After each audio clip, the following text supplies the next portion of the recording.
Alrighty. Okay, so this was a very long break, one I didn't ever intend to take. So, if you guys have been following me on my social media, you would have seen that I had some computer issues. Let me just turn this down a little bit so you can hear me a bit more clearly, hopefully. So what happened was, when I set up, when I was trying to get ready for my stream last week, what had happened was, I think something happened with my motherboard. A little bit of that kind of issue. Nothing serious per se. It was just that, for some reason, I had to, like, basically take my computer apart from, like, the inside out kind of deal. Everything I had to take off the power supply. I had to I first thought it was a cable issue, but I took literally every single connector out of my motherboard, did it one by one, and everything's fine now. And actually I got a brand new power supply from a good friend, and so, like, I got it pretty good, and now I have a brand new one, so fingers crossed and hope to God that everything goes great. So enough of this little chit chat. We're going back to Ace Attorney, and I just said that right on the cymbal crash. That was so cool. So the last time we left off in this game, I believe we were about to go investigate more and find out any more evidence for this case, and also, like, maybe more information about Van Zeeks, the professor, and anything else that we can do. So we're gonna get back into this real quick. Give me one quick second. Let me just make sure everything's all set up, and I'm hoping to God that nothing happens with this one. So far everything's okay, but if I suddenly cut out, it may be an issue I have to resolve, because that did. Wait, once again, I just said resolve and then fitting, because look, if you look in this one right here, bingo. Anyway, back to what I was doing though. If I cut out in the middle of the stream like last time, that will eventually have to be figured out, but right now I don't know what happened the last time, so I apologize, excuse me, for everyone who was watching last week, and then in the middle the last time in the Dachi, when we were talking with the Dachi in persona, it just got out. I apologize. That VOD is now on my VOD channel. You can check it out in my About tab. You'll find it there. And now we are going to go back to London and figure out who the heck is behind everything about this. But first, here's little Iris. Isn't she adorable? Let's see here. Okay. Alrighty. Prepping my voice. Oh boy, this is gonna be a lot of fun today. Let's do this. So, how did you go in court this morning? Well, we still don't know the truth about what really happened, but one thing's increasingly clear. Lord Van Zeeks definitely didn't do it. Oh, goody! Yes, that's right. We managed to uncover so many V's in one go. Okay, here we go. Let's try it again. We managed to uncover several new facts as well. Oh, really? And there was another development too. Cosma. Oh, Reno, that's boring. The way her hands just went down from like shock to like obviously like she's like listening and she's like trying to like gain some new perspective, but at the same time it looks like she's bored all of a sudden. She's like, Reno, I don't care about that. I care about our friend the Reaper, Lord Van Zeeks. I mean, come on, like look at this face. It's just screaming like, I don't care. Just talk to me about anything else.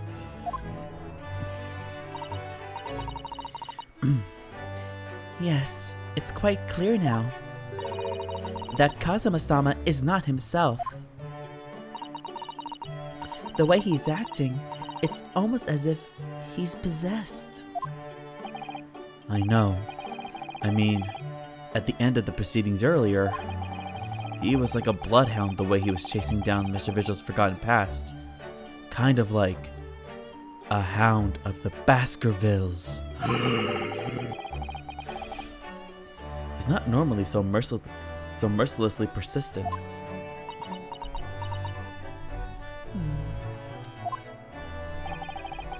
What's going on in his head, I wonder?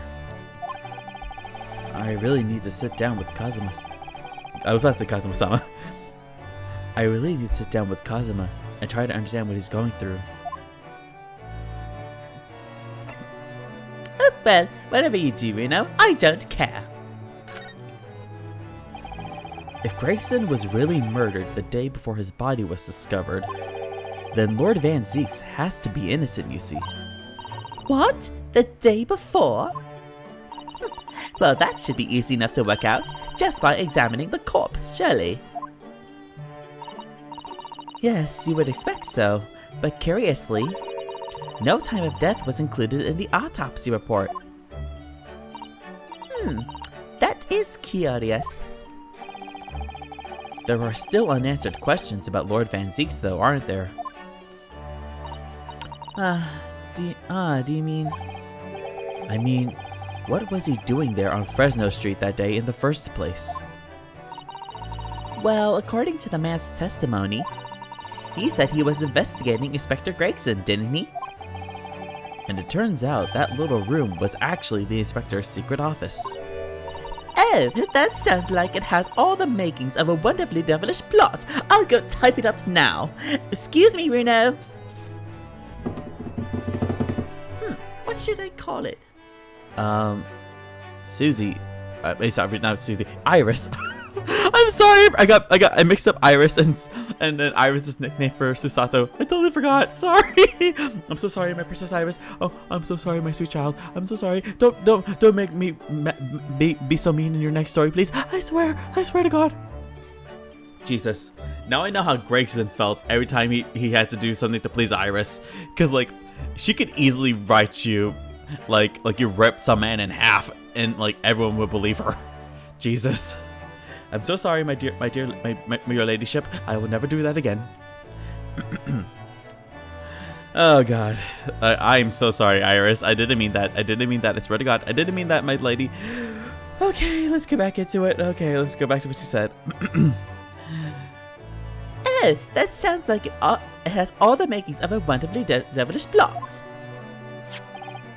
But then, why was that notice board in there covered in all those particular papers? Oh, let me get my camera out of the way. Give me 1 second. There's me some finagling around. I'm still trying to figure out the best camera position for this. Let's quickly get this here. And now, I'm tinier and down here.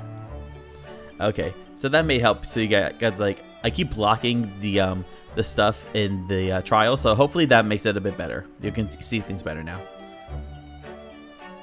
Okay, back to this. But then, why was that notice board in there covered in all those particular papers? Papers about cases with a link to the Reaper. I'm starting to get a bad feeling about all this. You and me both.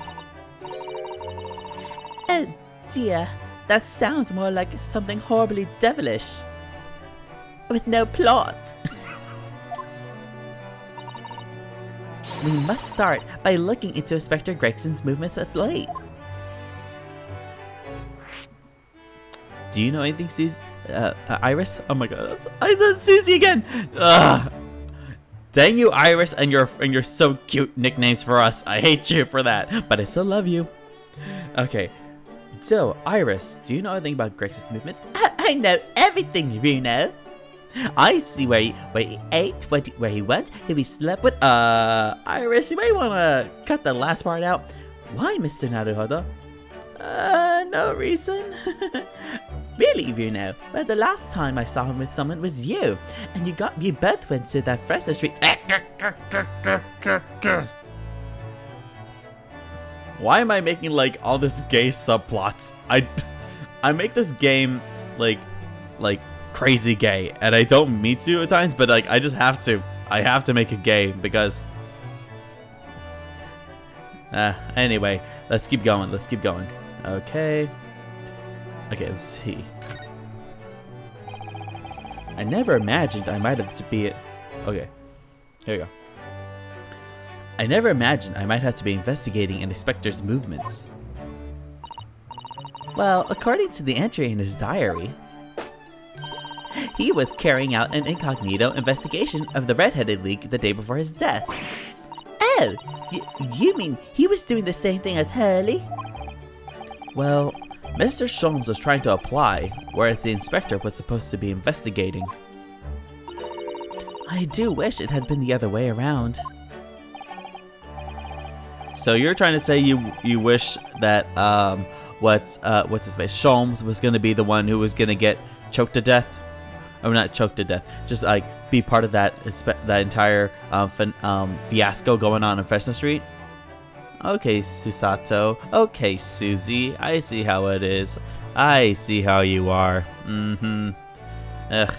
Anyway, as it turns out, the inspector who went to investigate the Red-Headed League that day wasn't actually Gregson at all.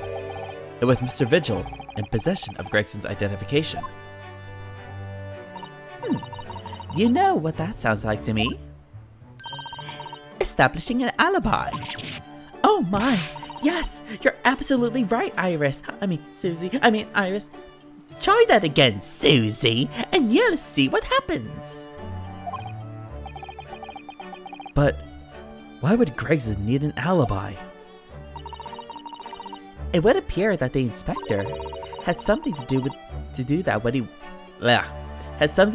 that he wished to keep a secret. Keep speaking English, Susato. Practice your English. You're in England. Oh god, I'm so sorry. I cannot speak English today. I don't believe it. I always thought he was just a harmless lover of fish and chips. But perhaps they were seasoned with something a little more potent than salt and vinegar. Jeez. I think perhaps we should try to move away from food analogies. Thank you, Susato. I was thinking the exact same thing. I'm like, where are these food analogies coming from? Like, great. Now I'm hungry. This game makes me hungry. I don't know about you guys. Does that happen to you? Leave something in the chat.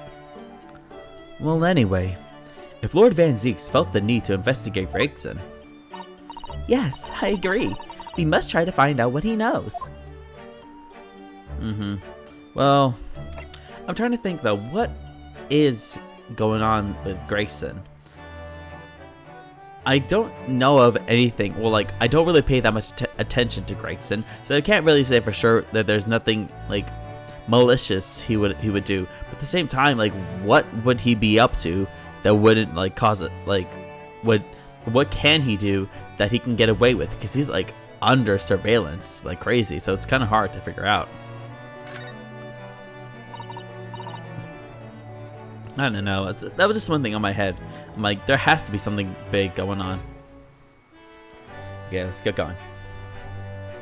Vigil, you say? Isn't that the name of the lady who came to visit Hurley yesterday?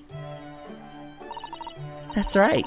To ask Mr. Sholmes if he would help her to find her missing husband. Only Mr. Sholmes completely passed the buck to us. Actually, didn't you say that Mr. Vigil had been taken to the hospital? Do you know which one? Ah, it's St. Signers. Of course. It's always like either St. Thomas or St. Signers. I think, was it St. Thomas the one that was in the first game? I think so. Oh my god. It's all connected. It's all connected. I'm starting to wonder if all the other hospitals in London have closed down. That's exactly what I'm thinking. What is up with everyone going to St. Signers? Like, is everyone full? Like, is Jack the Ripper like just taking up too many spots in this town? I don't know. But that's amazing, Runo. You found the lady's husband already. Well, I suppose I have. By accident. And 10 years ago, while Mr. Vigil was the chief warder at the prison, he was responsible for overseeing the professor's incarceration. No! Yes.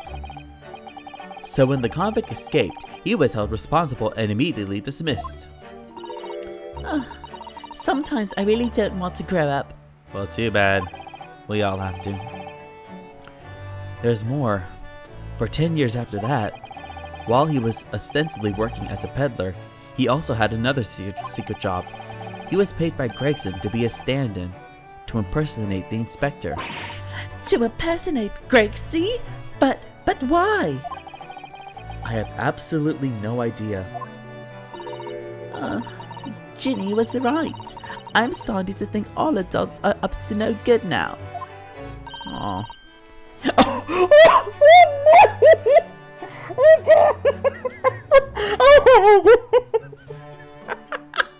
Oh god, I knew she was gonna say that. I knew she was gonna say that, but oh my god.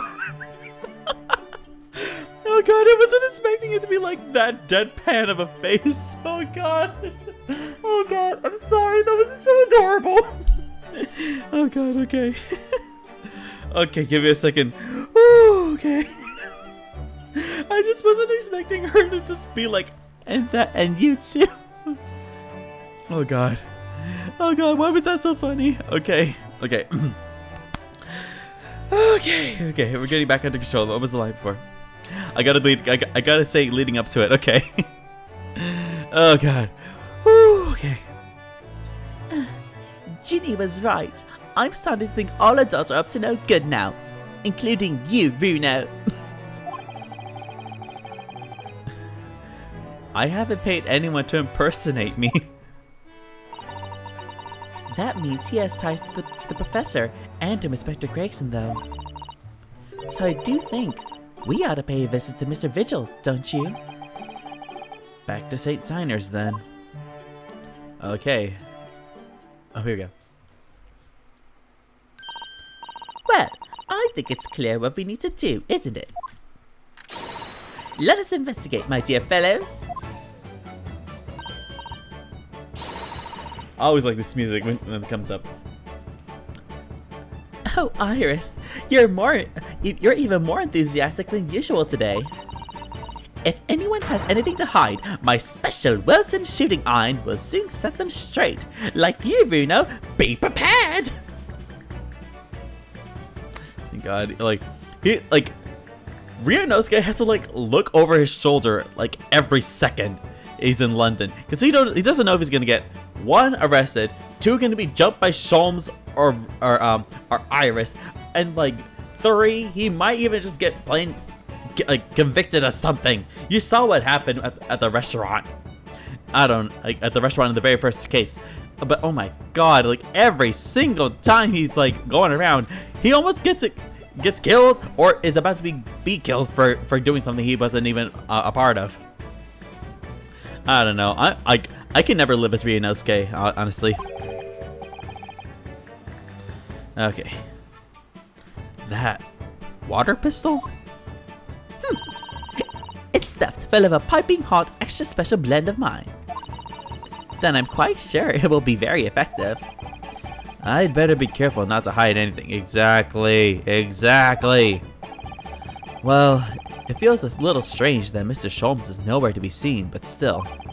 Let's go and see what we can find out. Yes! Wait, let's see if we can do both of them. Yes.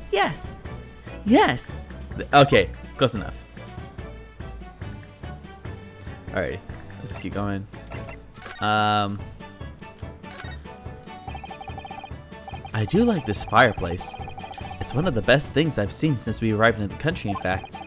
Although, I do yearn for a Japanese kotatsu.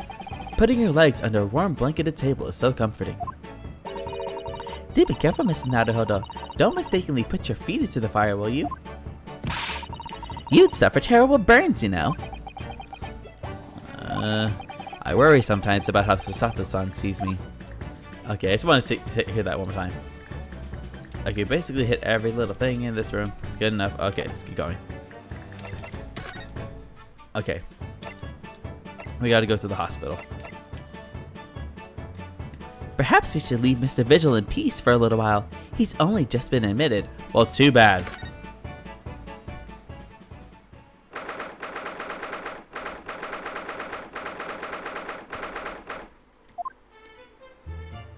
Let's see the room. The last time we were here was when that lady wanted to get revenge on her fiance. This notice caught my eye before, actually. I suppose it's some sort of slogan for the ward? A cheerful welcome message. A cheerful welcome message, perhaps. Let's see. Pay with good cheer, leave with good cheer. Well, look at that. You were spot on, Mrs. Sato. It's full of cheer. I wonder how many discharged patients they pay their medical bills with good cheer, though. That's a big old mood. Once I had to have a very painful injection when I fell ill with a cold. I felt awful already, so why did I have to suffer the sting of the injection as well as the bill? I yelled at the doctor. Oh dear, what terrible treatment. Both literally and figuratively.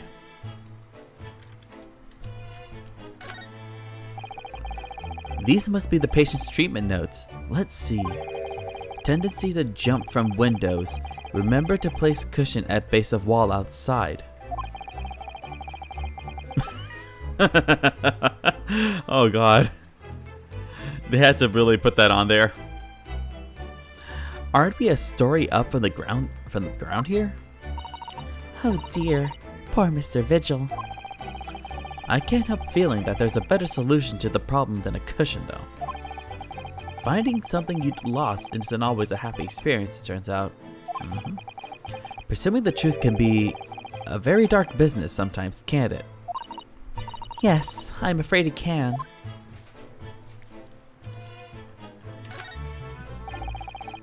There are all sorts of medicines in this cabinet. Look. I'm not sure if it's safe leaving them in reach of everyone like this. Yes, you're right. I can imagine if you were peckish, you might try some of the pills. Well, at least there seems to be a little lock to secure the cabinet doors. I don't imagine that would stop you if you were hungry. I worry that you'd break the lock. I'm not dumb, Susato. Hunger doesn't turn me to a criminal, you know, Mr. Sato. Anything in here? Nope, nope, nope, nope, nope, nope, nope. And, okay, I think that's it. Yeah, that's it for this little area. Okay, keep going.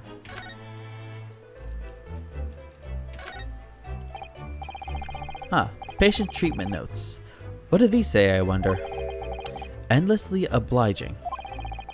I suppose that's referring to the patient in this bed. I would think so. And until Mr. Vigil is a little more stable, it's probably just as well that he has a kindly person in the neighboring bed. The endlessly part is a little worrying though, isn't it? I mean, what if Mr. Vigil suddenly declared that he'd like to take a trip out of the window? Would this endlessly obliging patient simply open it for him and say, "Be my guest"? Let's check with the doctor later. She's like, she wants to give like a firm notice. There are lots of bottles in that cabinet there, aren't there? Do you think it's safe to keep them in here? If you were a patient here, I feel sure you'd take some medicine by mistake when you were half asleep. That is a worry, but at least the cabinet has a lock, even if it's only a flimsy looking one. Oh, I have no doubt you managed to unlock that somehow while you were half asleep as well. There are limits even to what I can do when I'm half asleep, you know, Mr. Sato. Look, a pair of crutches. Before we came to Britain, I hadn't realized they were used here as well. I imagine they were imported into Japan from Great Britain in the first place. Oh, so no one in all of Japan broke a leg before their arrival? Anyway, the sight of these things doesn't bring back good memories for me. Oh dear. Did you injure yourself once and need to use some? When I was little, I thought they looked fun, so I borrowed a pair to play with. Then I slipped and sprained my ankle. Oh god. I see. They contain powerful magic, those wooden staffs. The power to heal and the power to harm. I like doing that. Like, the power to heal and the power to harm. I think a certain cheeky little boy managed to cause the harm all by himself. Susato translation. You're just being a dumbass. Okay, we did all the thing. We'll come back later. Okay. Okay, we need to go.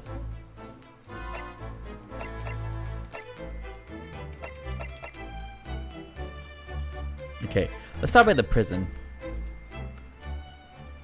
We need to just have a little chat with Van Zeeks.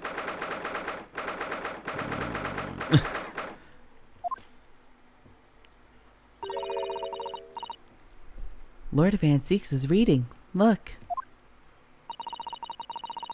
He doesn't seem like he wants visitors, does he? It's like they're at a zoo. But he must have noticed that we're here, surely.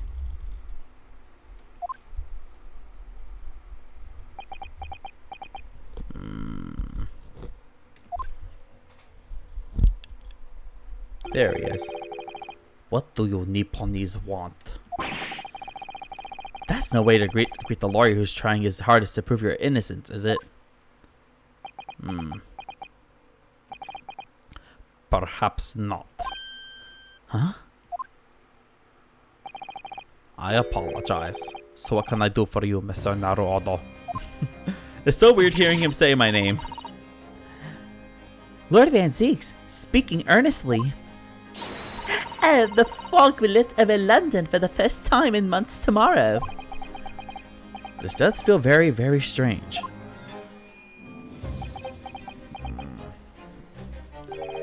I must say, I was impressed. Oh, well, thank you. I'm flattered. Don't flatter yourself. Okay. Oh. He just roasted the hell out of me. Oh, shit. Not by you, by your fellow Nipponese, your prosecutor friend. Oh, I see. Yes. Bastard. What? What? Oh, nothing. It's sardonic, don't you think? For a man such as me, so loathing of the Nipponese, to be entirely at the mercy of the two of you. I suppose it's retribution for having played the part of the Reaper all these years. Played the part? What does he mean by that? What is it? What could that be? Okay. Let's have a little conversation. You once told me that you gladly allowed people to believe you were the Reaper, because it helped reduce the amount of serious crime that took place in London. If keeping quiet and playing the part benefits the cause, a cause I myself am committed to pursuing, then why would I choose to say anything? But the henchman of a criminal killed by the Reaper attacked you only the other day. And that was just the most recent of many attempts at your life, wasn't it? Someone is clearly profiting from your silence about all of this. Someone is using you. Believe me, ever since the Reaper first appeared, I've been doing my utmost to expose him. Or rather, expose the organization. It's a whole organization? Okay. Didn't I say that there's a bigger group behind all of these things going on? Because there had to be something bigger than this, than just all what was going on. I don't know. So yeah, there had to be something going on. So thank God something's actually behind it.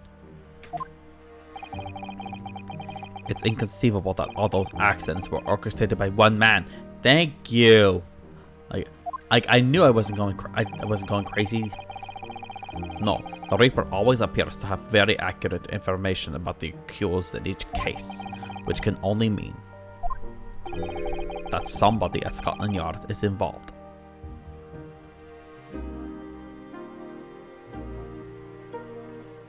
Is he thinking that Gregson was the one? Is that why he was investigating? Someone had...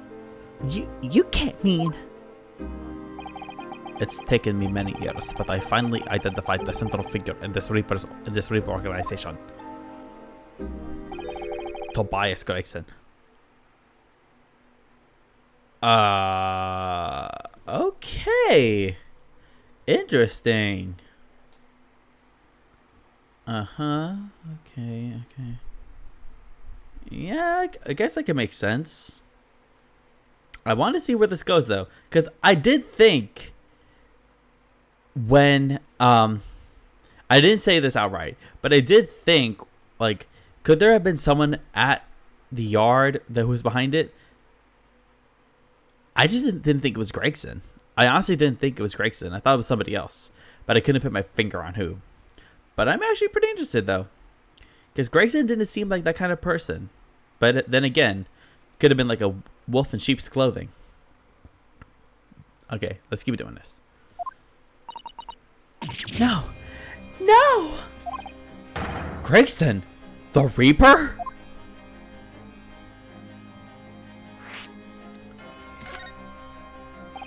So, the reason you were investigating Inspector Gregson is because you intended to expose him as the Reaper? As I said, the Reaper of the Vale is no single person. It's a highly secret organization with close ties to Scotland Yard. But there is no doubt that Gregson was a key member of that organization. I don't believe it. Are you saying that Gregsy, that he was behind all those awful criminals meeting there? Gregson didn't do the dirty work himself.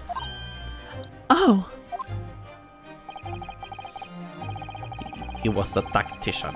His job was to covertly investigate the marks and plot their assassinations. In order to do that without arousing suspicion, he regularly needed a firm alibi. Which is where Mr. Vigil came in, posing as the inspector. Okay, I see how this is. Vigil knows nothing of the Reaper, but the room he rents on Fresno Street was almost certainly the headquarters of the operation. Gregson would have met the assassin.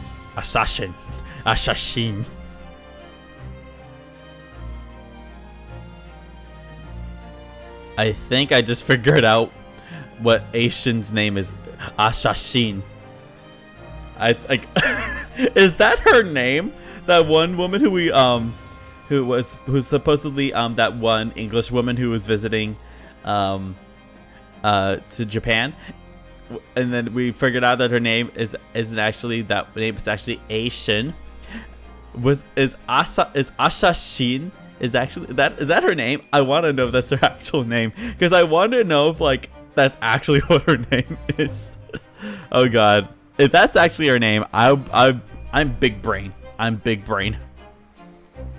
Okay, let's keep going. Gregson would have met the assassin before their briefings. So we don't actually know who carried out the killings then. Who said we didn't know? Actually, I don't have a name. You... What? Well, if you can name the man then, you have the true identity of the Reaper already then. I'm just like helping the plot go as it goes along.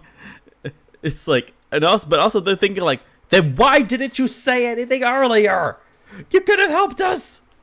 But why would I trust you, Nipponese? Because I'm defending you, and I'm trying to help you get defended against another Nipponese. I don't trust you either. I only trust him. He's trying to accuse you. I feel like this is like an entire like Days of Our Lives, like, or like some kind of soap opera kind of like plot. It's like everything's like, you had the information, why didn't you say anything?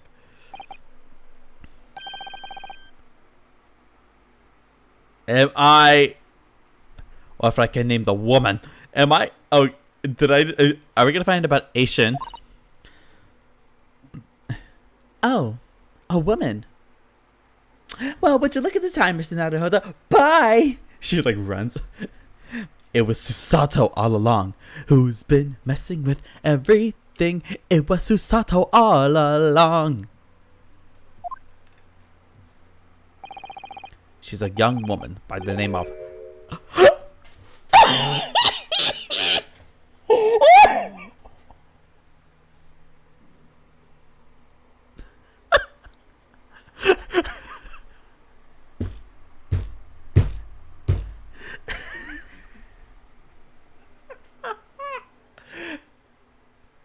You can't make this up. You cannot make this up.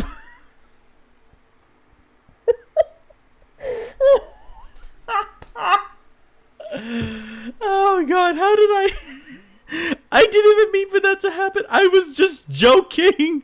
But it actually is Asashin. Oh god, I was just joking. Oh god. How does that happen? How does that happen where the joke you set up actually is the answer? Oh god.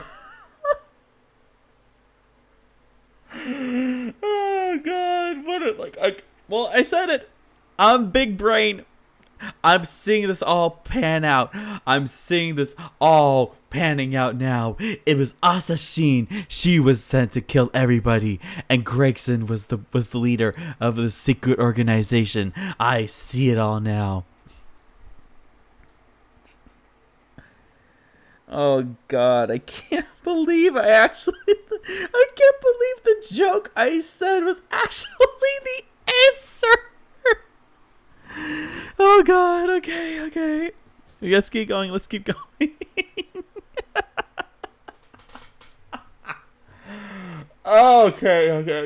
Keep it control, okay. Bring it down to a 2, okay. Oh, okay, here we go. She's a young woman by the name of Asashin. Wait! What? Shane? Oh, I missed her voice. Miss Asashin. Sheen. The true name of a terrifying killer I know only too well. Oh, did you miss me? I don't want to make her sound too much like Evie, because Evie's a bit higher. Oh, Mr. Sholmes, please help me. Okay. Did you miss me, Mr. Naruhodo? You stupid Nipponese. She came to Japan posing as a visiting student and murdered Dr. John H. Wilson. Then, just when it seemed that diplomatic protection would help her escape Japan and conviction, I remember, the mysterious woman was herself murdered in a small summer beach hut. It appears that I've been killed. And that woman was actually the Reaper of the Bailey?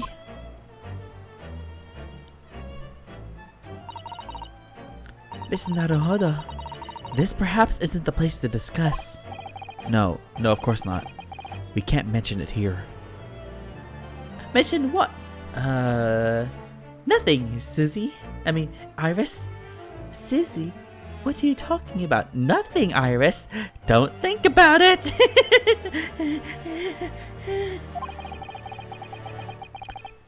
The fact that she killed Dr. John H. Wilson because Iris doesn't know, and it's very likely that the man was her father. Did you say something, Bruno? They're all just staring. Don't look at me, I'm not good under pressure. Asashin, I should let father know at once. Yes, I agree. Okay, we have one more thing to ask. Let's talk about Kazuma, isn't it? Kazuma Asoki. You said he's a friend of yours. My best friend. And my boyfriend. What? I thought I was your boyfriend. Well, He's the whole reason I got to come to Britain. It was all on his merits. I have nothing but respect for him.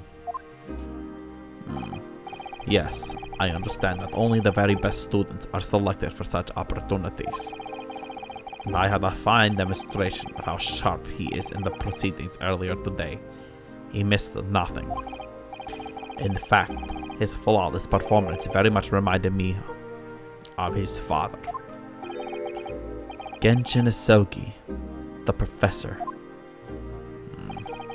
It's true that the aristocracy at the time was the root of numerous grave societal problems.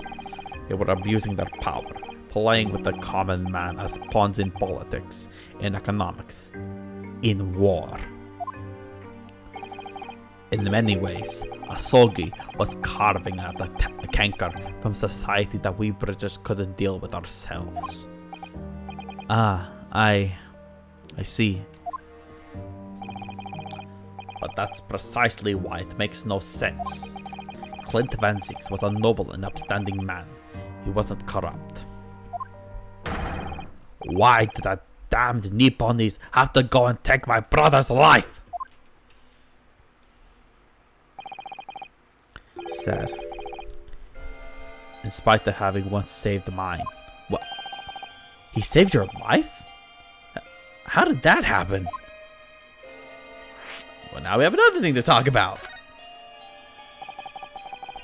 It was 10 years ago on the oh my god, just 10 years ago, everything. What was to be the professor's final strike had sent a wave of panic through the capital. So Clint Van Zieks had already been killed at this point then. Genshin and I were walking down some back streets at a late hour. Of course, at that point, I had no idea of the true nature of the man at my side. All of a sudden,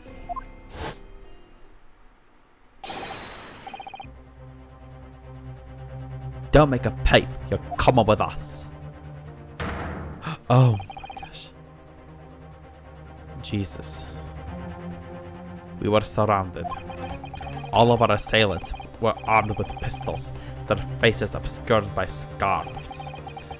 Clint was not only from noble heritage, he was a brilliant prosecutor as well. The scum of London hated the sight of him, and they had no sympathy for his younger brother either.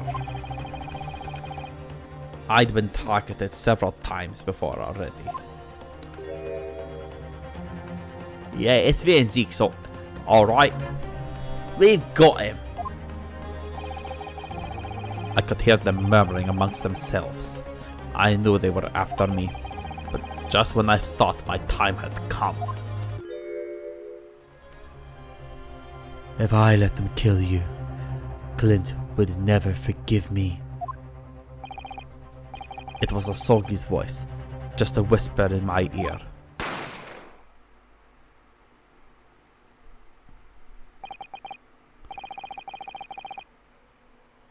Holy. After that, I don't remember exactly what had happened. The next thing I knew, there was silence all around. Genshin lay on the cobbled street. Blood was seeping from his left hand. He shielded me. Wow. 2 days later, they arrested him. On suspicion of being London's most notorious mass murderer ever, the Professor. How awful for you. All at once, I lost a brother I revered, and a foreign friend I held in such high regard. I'm so sorry, Lord Van Zieks.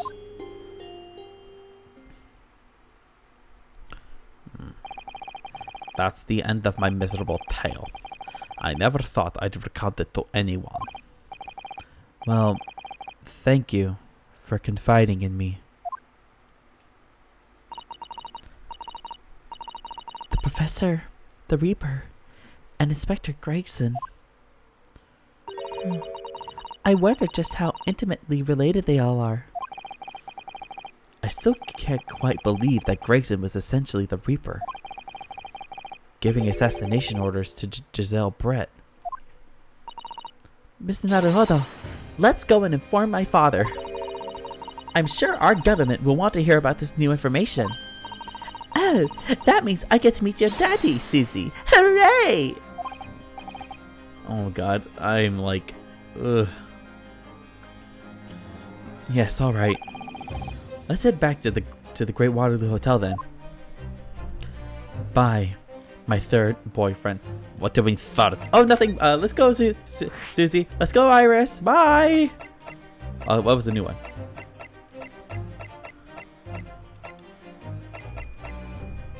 Okay, we can't go back to the governor's office. Okay, let's go back to the Waterloo.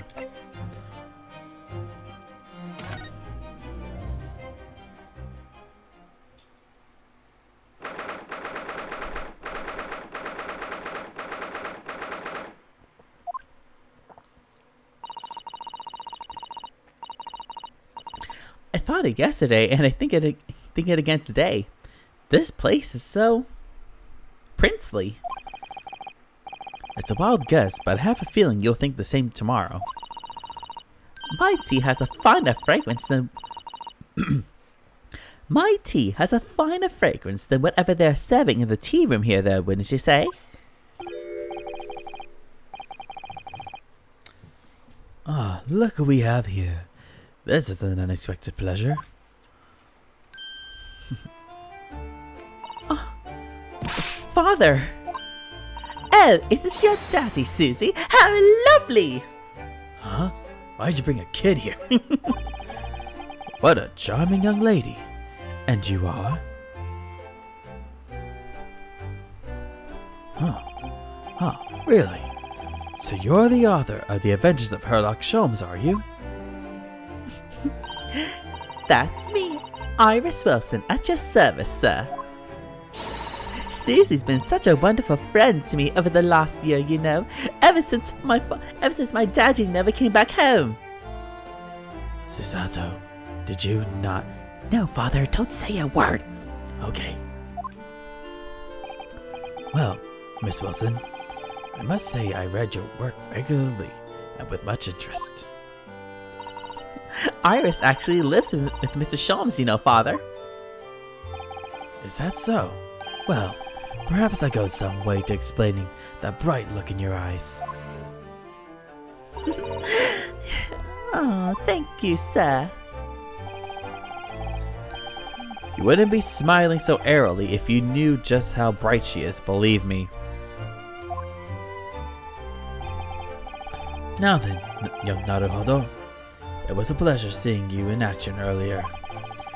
As an invitee of the symposium, I was allowed to observe from the gallery, after I twisted some arms. Are you sure it wasn't Judge Jigoku who was doing the twisting? And I must say, it was a truly exemplary performance. Oh, well, thank you very much. Although I'm fairly sure you omitted by Kazuma on the end there. No, please don't misunderstand. It was you who impressed me. Really? You didn't miss a step against the Sogi, and we all know how capable he is. Really, to have matured into such a fine defense lawyer in less than a year is quite extraordinary. It's very kind of you to say so. And really nice to hear. What I saw in court today confirmed what I had been hoping for. The favor I mentioned yesterday, Naruhodo. I trust you haven't forgotten. Oh, no. You did mention something, didn't you? But first, we have something to report, Father. Of course. Shall we take tea while we discuss matters further? I wonder where Judge Jigoku has got to. Yeah, where did he go? Well, we're gonna talk about it, aren't we? Yep, we are. Okay, let's do it. Father, do you know about the so-called Reaper of the Bailey? I've heard of rumors. Some members of the judiciary explained it all to me yesterday. Of course. When I was a visiting student here in London, the Reaper was yet to emerge. Right, he didn't appear until after that case, when the visiting students had already returned home. Lord Van Zieks, who was in the dock today. That was Beric, the younger brother of Clint Van Zieks, I believe. That's right.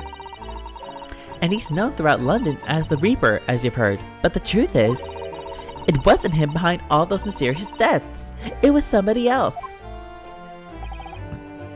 I see. So what you're saying is, there's been a professional killer at work here. Exactly.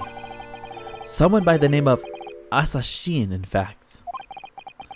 I beg your pardon? Did you say Assassin?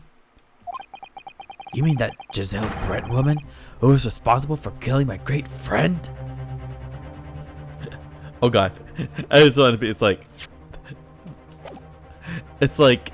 is he gonna bring up what just happened in front of the little girl? I hope he doesn't. I swear to God, I hope he doesn't. Oh no, a friend of yours was killed? Professor Mikotoba, I think perhaps we shouldn't discuss this right now. Huh? Because the friend the professor is talking about is Dr. John H. Wilson.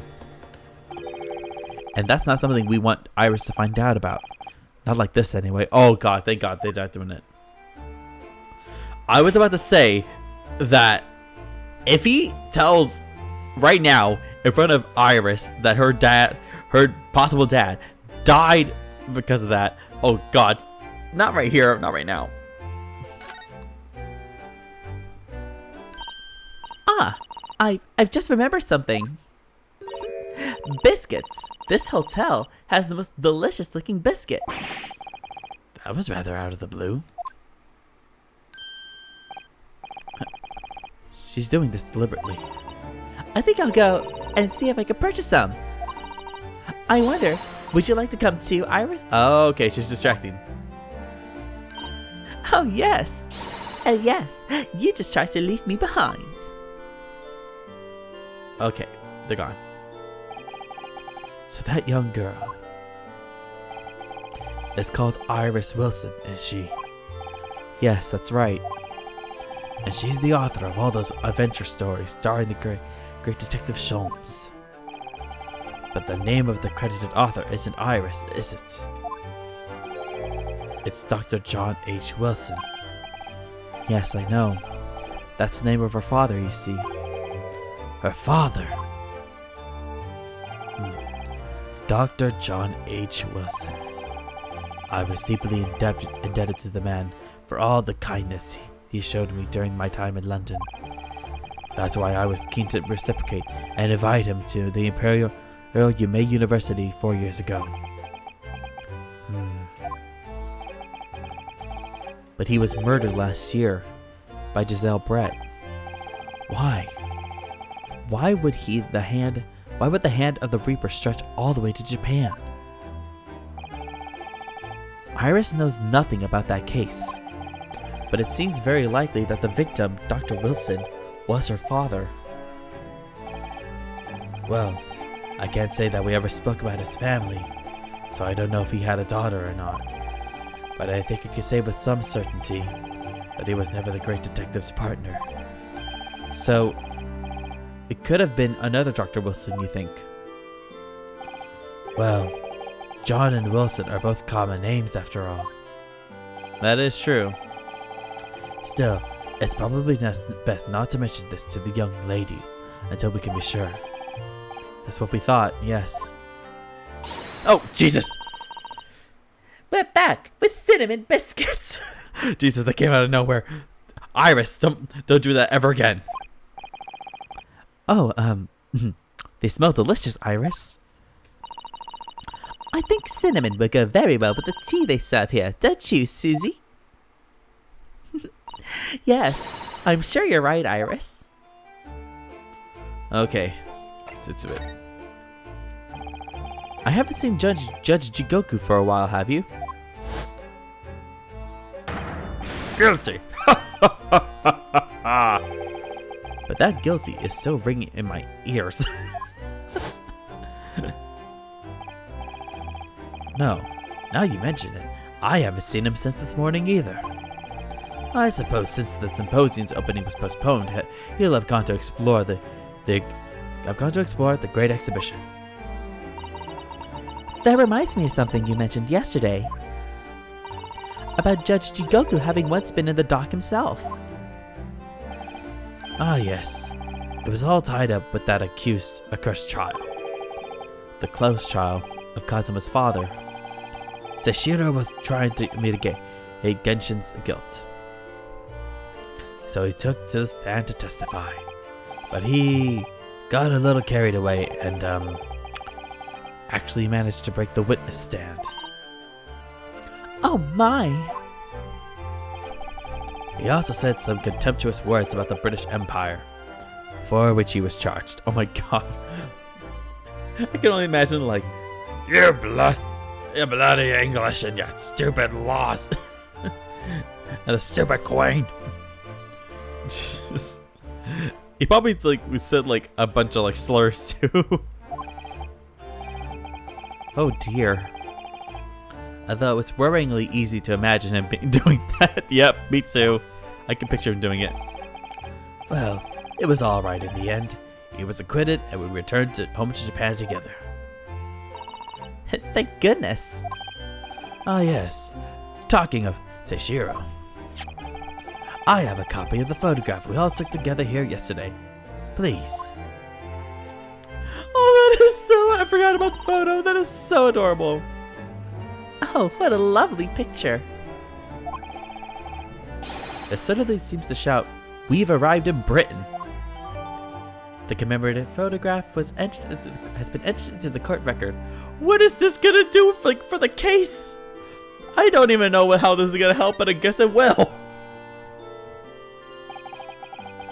None of us had any idea what was coming when we took that, did we? No, that's so true. Okay, like, how is that gonna help us with this case? I mean, the thing with the Ace Attorney games is that they always have a way of putting non-relevant information, or not non-relevant evidence, and makes it relevant later. But how is this gonna help us? So, you mentioned a favor that you'd like to ask me. Well, this fateful trial that you're fighting, one way or another, it will be over before long. And when it is, I'd like you to accompany me back to Japan. You want me to do... What? Father, what's the meaning of this? Now, Susato, you should understand. You've seen how our courts work firsthand. Japan's judicial system is in its infancy, especially when it comes to defense. Oh, you mean... The Supreme Court of Judicature is in desperate need of a good defense lawyer. Okay, so he kind of wants me to do what Kazuma was gonna do in the end. He was gonna refine the legal system in Japan. So I can see.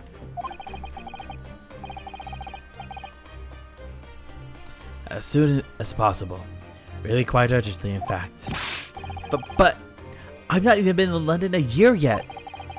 I've read of all of Susato's reports. I'm well aware of your extraordinary talents. And having seen you in action with my own eyes earlier today, there's no question. You, Naruhodo, are precisely the man our country needs. Huh? So, you'd be leaving then, Bruno? I don't want to leave. I have like 3 boyfriends. But then, what am I supposed to do, Father? But then, what am I supposed to do, Father? Ah, you'll figure it out. You're a strong lady. But I want to go with you. You can't just leave me here. I left you for a year, didn't I? And then don't get your childhood. That was traumatizing for me. Oh, too bad.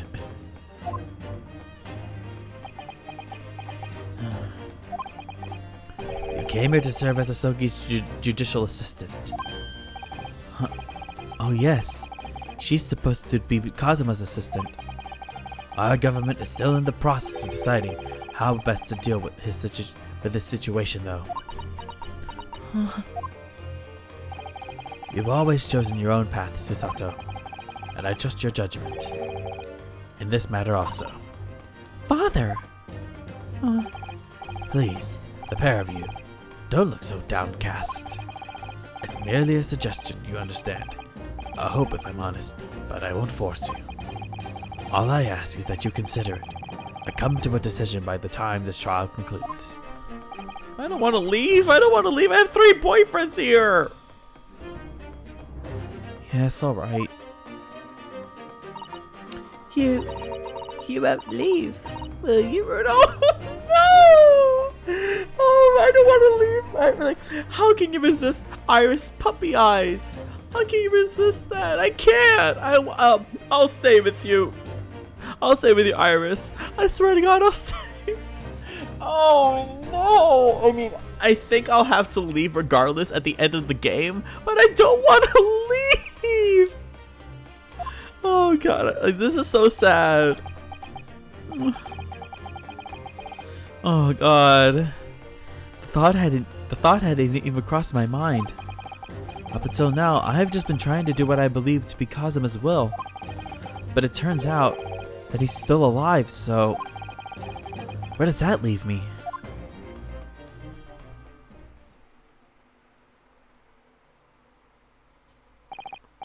Well, if you'll excuse me now, I need to telegram government ministers and the Japanese police with this information about Asashin.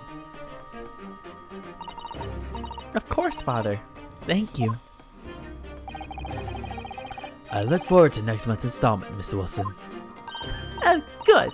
And please, do come to Baker Street sometime, won't you? We'd love to entertain you. I would be delighted. The best of luck for tomorrow, Miss Naruto. And give my suggestion your full consideration, won't you? Yes, I will. Going back home.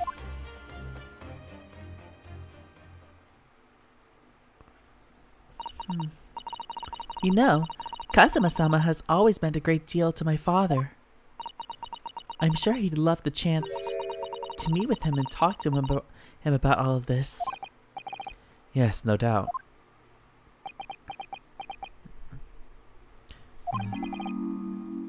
Asashin. Of course, it's so obvious. Oh! Oh! Oh God! I thought that was Iris! I thought that was Iris! Oh God! Oh, Mr. Sholmes, what the hell are you doing here? Sholmes, what are you doing here?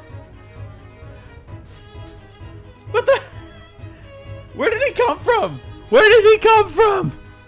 Okay, let me say that in his voice. Okay, I gotta go back, but where did Sholmes? Where the hell did he come from? Okay, let's say this again. Sholmes, Jesus Christ, you're gonna give me a heart attack. Asashin. Of course, it's so obvious. How could I have neglected to consider the possibility before now? Mr. Sholmes? Haley, where have you been? Why, I joined you off for tea, of course. What an extraordinary question. I didn't notice you at all. No matter, no matter. Anyway, to more pressing concerns. Mr. Naruhodo. Oh, yes? I must dispatch a telegram to your country at once. It is a matter of much urgency. To Japan, you mean? Tell me, to whom can I entrust the task? Quickly now, who? Well, my father has just now left to send a telegram to the Imperial Police Bureau of Japan himself. I see. Well, he looked reliable enough for a bearded fellow. I don't think my father sports could be considered a beard, Mr. Sholmes. There's not a moment to lose. Kindly ask your trusty unshaven father to see this sent. I will, but what is it? No questions at this time, if you please, Mr. Sato. All we can do is pray that for once, my deduction is awry. Doesn't that imply your deductions are normally correct, Mr. Sholmes? Which isn't exactly. Now then! He's like, shut up, Mr. Naruto. You may be surprised to learn that I am a very busy man. I certainly have no time to hide behind settees and eavesdrop on other people's conversations. So that's what joining us for tea meant. I leave the sending of this in your hands then, my dear fellows. He just like, whoop, out the door. But, wait a minute, Mr. Sholmes. He just sort of ran off, didn't he? Huh, at quite a pace. And left the unpaid bill for his tea behind too. Great. Now we have two problems. I must catch up with Father and the telegraph office at once. And I'll run and call us a cab straight away. Everyone's running. Everyone's just running off and leaving me alone in this game. What did I do to Mr. Sholmes? What did I do to Sato? What did I do to Iris? I didn't do anything. And there was me thinking everyone would be clamoring to pay Mr. Schultz's bill. Oh, great, that's right. Now you have to pay for tea. Great, perfect. What the hell did I do? What did I do? I'm just a poor foreign lawyer student. What? Well, not a lawyer student. I'm just a poor foreign guy in London. What am I supposed to do? Jesus. Okay.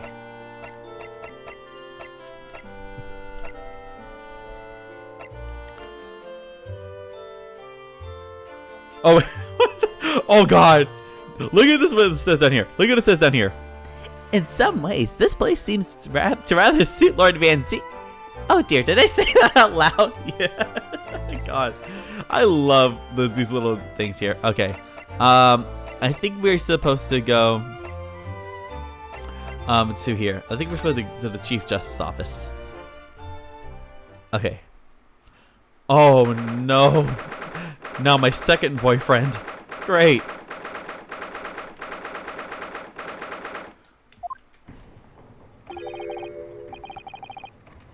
No arguments, Prosecutor Asogi. You will continue with the trial exactly as I instructed. Is that clear? Perfectly. It's Kazuma-san. Where did you come from? Did you go to your father? I mean, obviously she had to come with me. But did you just go after your father? Oh my God. Okay, you know what? Let's keep going. Defying Lord Strongheart by the sound of it, he never did know when to back down. Oh. On your way now, Asogi. My lord.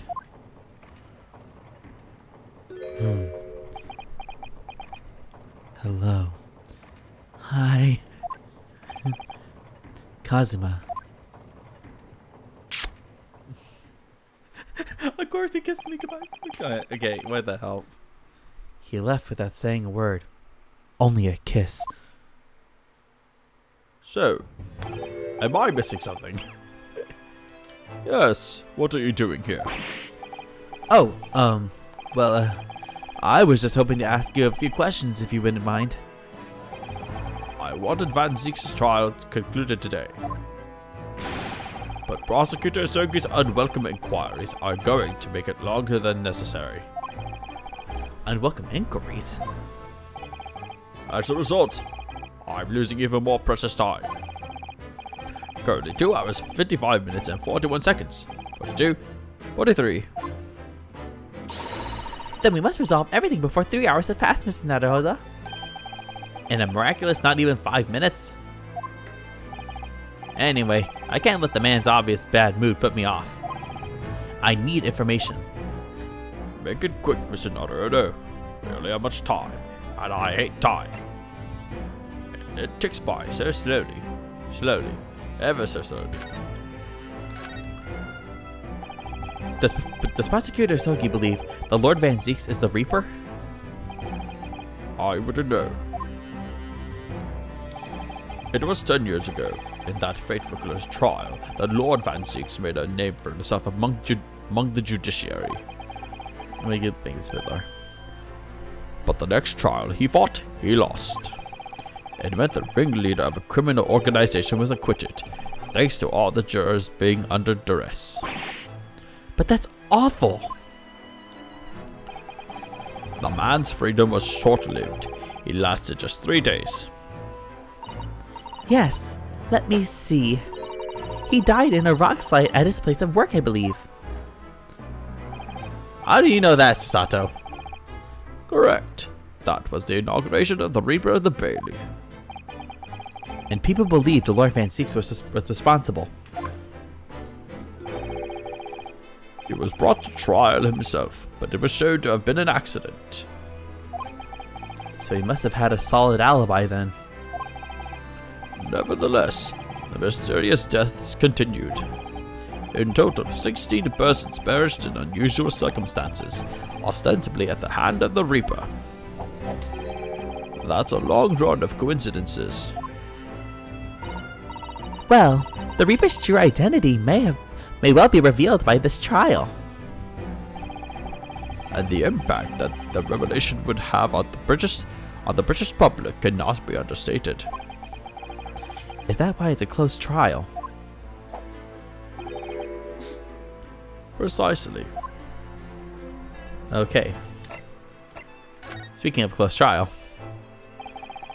This country hasn't seen a close trial for 10 years. So the last one was the professors. The trial of Genshin Isogi. Correct. Actually, we heard that originally. You were going to prosecute that trial yourself, Lord Strongheart. Van Zieks entreated me to relinquish the prosecution to him, that he might avenge his brother's death. And here we are, 10 years later,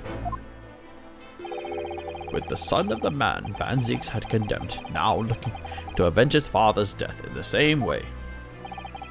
They do say that what goes around comes around. However, it would seem that the new young prosecutor is harboring some ulterior motive as well. Kazuma's. I like my organization to run smoothly in the exact manner that I prescribe. As with the giant clock in here, I won't tolerate a single cog being out of step with the others. Ah, so that's what all these gears are about in here. Sheesh, why is he putting us up to a high standard? Did you hear that? Don't bother, Mr. Naruto. If the young man refuses to mesh with the other parts of my great machine, I would be forced to take steps. What do you mean? Not something with which you need to concern yourself.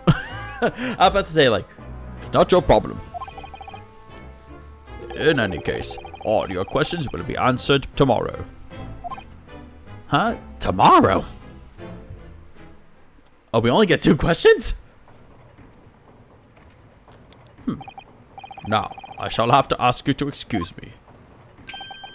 As of this moment, I've been delayed from attending my next meeting by precisely 3 hours. Oh my, that is a long time. And I hold you entirely responsible. Oh, I knew he was going to say that. Even though we were miraculously managed to fit everything into not even 5 minutes. I wonder if you might agree to us, talking with Prosecutor Asogi. Discussions between the defense and the prosecution outside of the courtroom are generally frowned upon. However, I will make an exception in this case. Now go. You can find him in his office. Oh, thank you. Wait, his office? Where is that? I gotta go. Let's go see him at once, Mr. Naruhodo.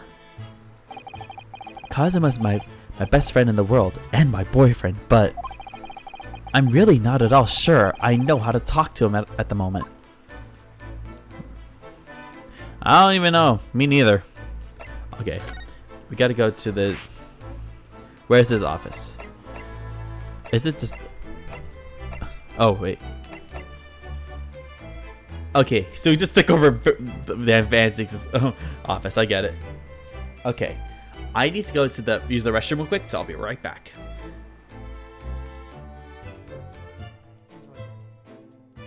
Enjoy this music while I'm gone.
And we're back. Okay. Let's go into the office now.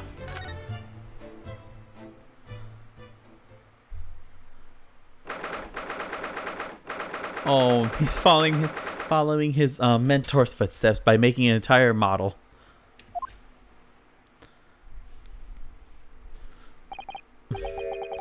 So, this is the office of Prosecutor Asogi now, is it? Kazuma-sama is doing so well for himself. I can only imagine that's how Susato is. Even though he's always forced to kneel on the floor, Japanese style, in that dark corner. It's his habit to say that. Okay, I gotta say that right.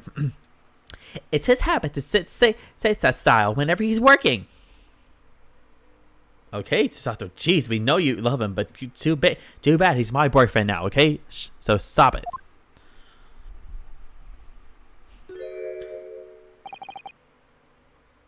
Kazuma. Huh? I thought it wouldn't be long before you paid me a visit, Ryunosuke. I was right about what I said, wasn't I? Sorry? That you have all the makings of a great defense lawyer. Well, I always believed that you'd fulfill your dream of advocating in the British courts. I just never imagined for 1 second that it would be as a prosecutor. Seeing you stand in a foreign courtroom, so gallantly realizing your dream, Kazuma-sama, I'm truly happy for you. And I am truly thankful to you, Judicial Assistant Mikotoba. Oh, thank you. She just faints.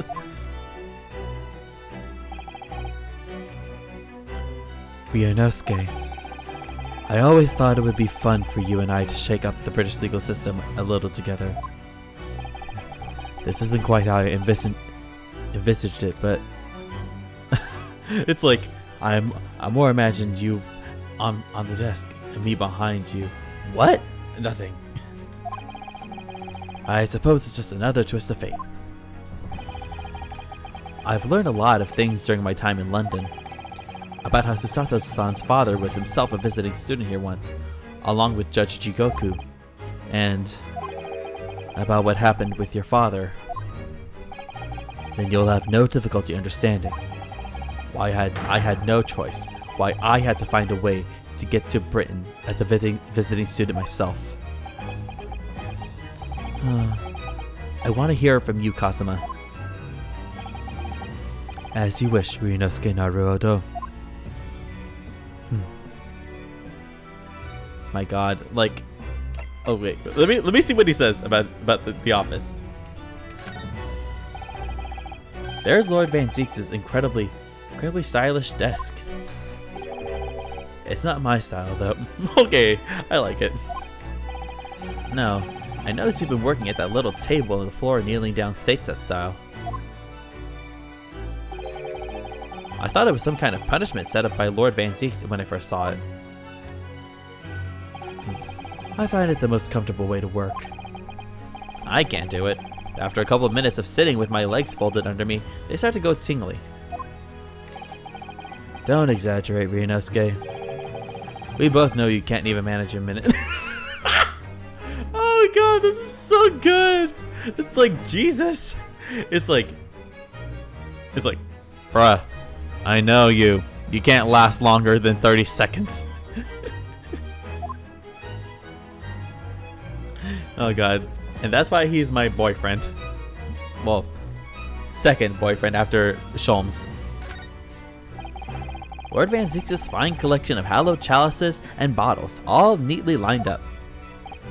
Yes, he's extremely particular about all that. He has a strict regime for everything, from the storage of the casks to the bottling of their contents. Gosh, you must be having a real tough time of it being his apprentice. Actually, no. Oh? He's so particular about it all, he refuses to let anybody else touch any of it. Wow. So it's been quite easy for me, in fact. Wow, he doesn't like trust anybody with anything, does he? He's like, no, only I know what's best for me. You can just go sit down. Oh wait, but I actually forgot. Talk about weird. Yep, okay, there we go. See, that's my point. Talk about weird. Okay. Okay, let's look at the picture. Do you know who the man in the portrait is? Why would I? What? But you're Lord Van Zeke's apprentice. Yes, apprentice, not friend. And during the time I was suffering from amnesia, I didn't even notice that picture. Oh, really? I mean, it's not the smallest picture. I wouldn't have the first idea what the man decorates his office with. So like, he just like plain doesn't want to talk. Like obviously, well, he doesn't know. But it's like at the same time, it's like He's like I don't give a shit. What the? It's a scale model of the crime scene. Oh yes, I realized that. Does the prosecution office make a model of the scene for every single case? Apparently so. Sometimes it helps to visualize things better and notice things you hadn't spotted before. Yeah, I'm the same. I'm kind of the same way, yeah.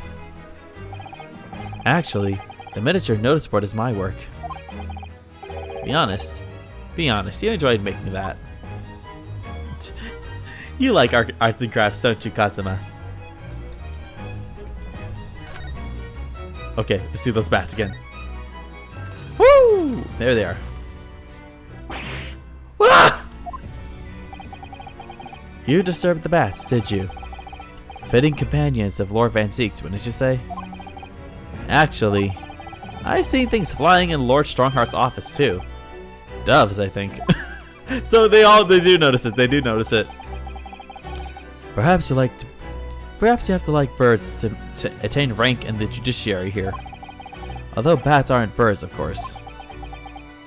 How about a sparrow for you? What's that supposed to mean? Oh, nothing.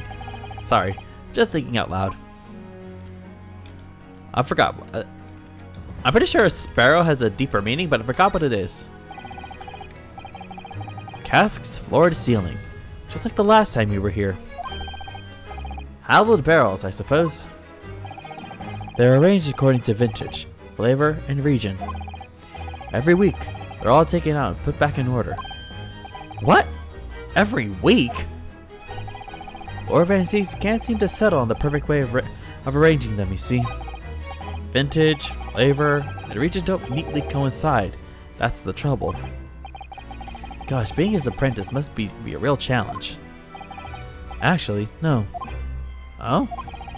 He considers the task too important to entrust to anybody else, so he does entirely himself. Oh my god, so he just like, with his wine, he doesn't care. He doesn't let anyone deal with it. He doesn't care if he has to do all the work.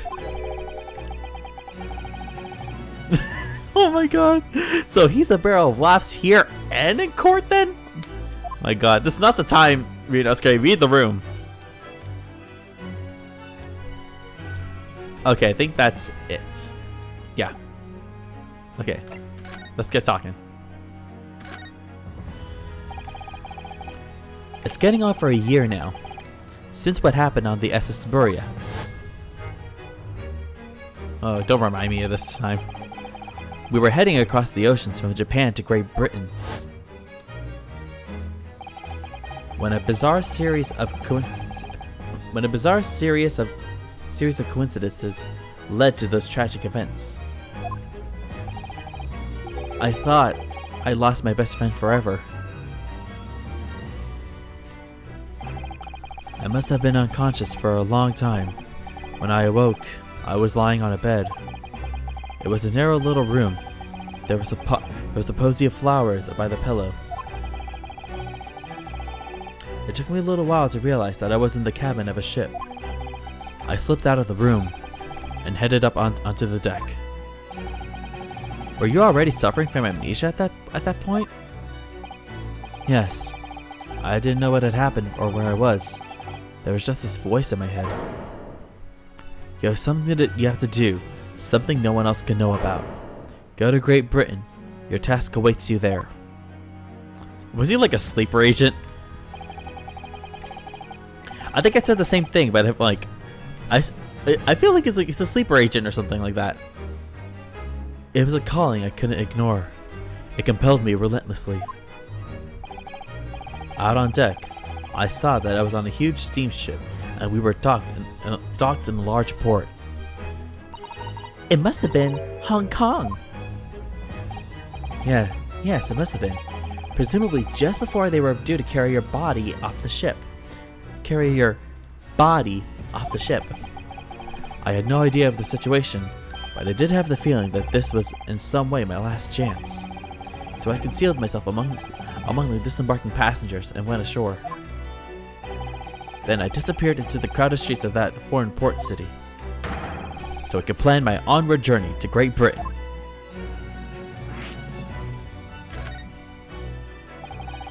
Just under a year ago, with all my past memories lost to me, I was left behind in Hong Kong. Well, technically you did that to yourself. Everything was foreign to me. The sights, the sounds, the smells. My head reeled. I was truly at a loss. I realized now that I'd escaped as a dead man. Nothing but the clothes on my back. No money, of course. Oh, how terrifying for you. Luckily, though, I had 2 feathers in my cap. One being your knowledge of English, I suppose. That's right. And on the back of that, I was able to pick up some work as a deckhand on a cargo ship. Eventually, after calling at countless ports, I finally arrived at Dover. That must have been some 3 months ago now. Your formidable tenacity of purpose showing itself again. I mean, The man had lost his memory and had literally nothing to his name. But he still managed to make his way to London on the opposite side of the world. Of course, I had no idea why I'd moved heaven and earth to get here at that point. So, how did you end up becoming Lord Van Zeek's apprentice then? That can only be called an extraordinary stroke of luck, really. You see, I was stopped at the border because I had no papers. They took me straight to Scotland Yard. And by sheer coincidence, Lord Strongheart was there to attend the meeting. I'm starting to think that wasn't a coincidence. I don't know, something's a bit fishy here. That's when the second feather in my cap came into play. Would that have been your knowledge of the law? Yes, exactly. Lord Strongheart was curious about an Easterner with intimate knowledge of British law. He took me back with him to the Supreme Court and assigned me to the prosecutor's office. And then, 9 days ago, you finally got your memory back after the trial involving Drebber. Jeez, that was only 9 days ago by this point. Yes, I did.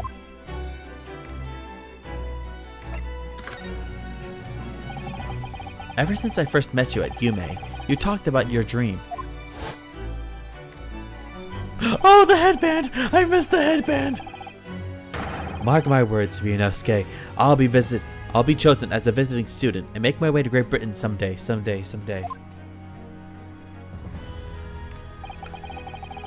Did you know the entire time about what happened to your father here? 16 years ago. Oh, that is so cute! Oh no, that is so cute! Baby Kazuma! Well, child Kazuma, but still. Oh, that is so adorable! Oh god, I want to have this as a wallpaper someday. When my father left on that exciting trip to Great Britain, I was just a boy. We took a photograph together the day before his departure. It's my last memory of him. But what I remember most about my father is his unswerving sense of justice. 6 years after he left, a gentleman called at our family home. He told me that Genshin, my father, had been taken ill in England and passed away. It was Professor Mikotoba, your father, Susato-san. Oh my! Ever since then, the professor was very good to me. He even helped to fund my university education at Yume. I'll be forever in his debt. But nevertheless, I just couldn't bring myself to believe what he told me. Oh! Then one day, a letter arrived at our house from Britain. There was no indication of the sender, so I opened it assuming it was from an old acquaintance of my father. What I read in that letter changed my entire life. What did it say? It said that my father had been a mass murderer, and the writer cursed the Asogi name. Oh no! As a result of that letter, I found out what had been hidden from me all those years. Oh boy, who sent it? Presumably the letter was sent from a relative of one of the victims. Okay, that makes sense. If whoever it was had been a member of the judiciary, he could have been present at the close trial. The letter revealed that my father had been sentenced to death, executed for being a killer. I'm so sorry you had to find out that way. I imagine the British government did its very best to silence whoever sent that letter. But someone who knew the truth and couldn't bear the resentment was always going to be a problem. But still, it could have been written by anyone. Why would you believe such a thing?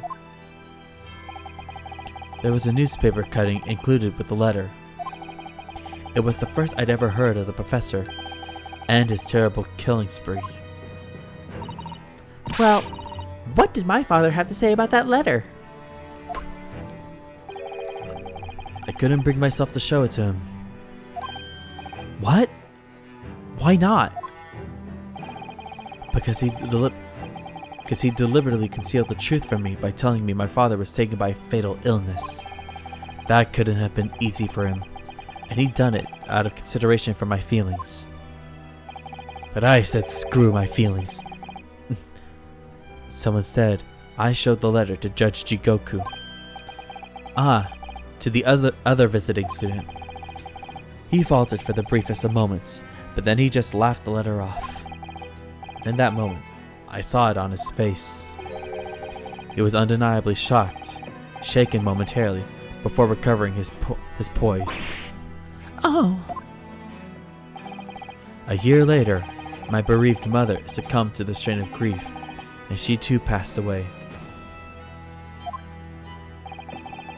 That's when I made up my mind. Then one day, without fail, I would cross the seas to Britain and seek the truth for myself. The truth about my father, Genshin Asogi. And I wouldn't let anyone stand in my way. Oh, Kazuma-sama. Jesus, he's been prepping his not his whole life, but the second he found that out, he was ready to do anything it took to get revenge. Well, I wouldn't say revenge necessarily.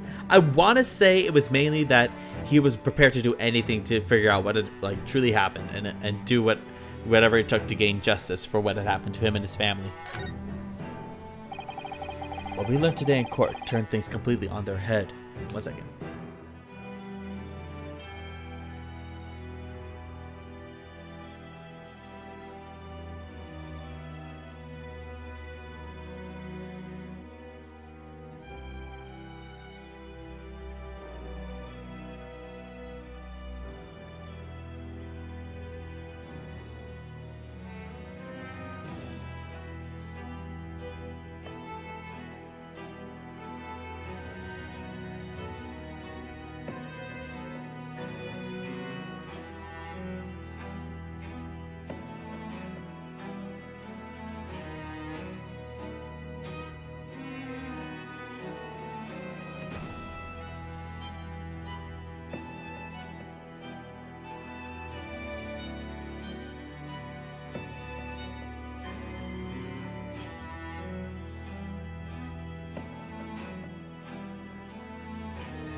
Sorry, I also went to go get a snack.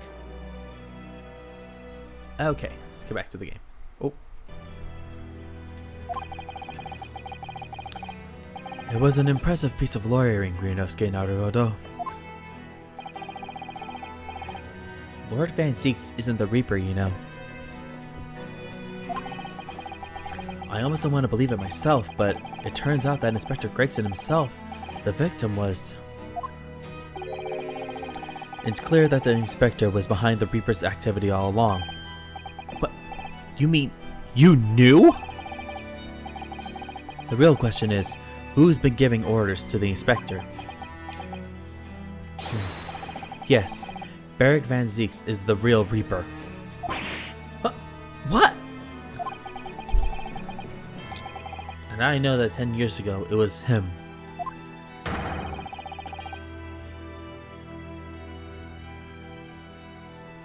Okay. How do you know? Where's the evidence? Tell me, show me the evidence that you know. Who decided that my father must be a mass murderer and sent him to his grave? Who the heck gave the orders? No, he was merely seeing that justice was done as the law dictates. He's not to blame. Ultimately, it's people who condemn people. The law is just a tool that they use to do it. And when a man condemns another, he must take responsibility for his actions. Of course he must. But I know for certain that my father would never have taken another man's life. Kazuma. On the contrary, my father's life was taken by the Reaper. Oh God. Is there something we can show? Because that's not the end. There's more.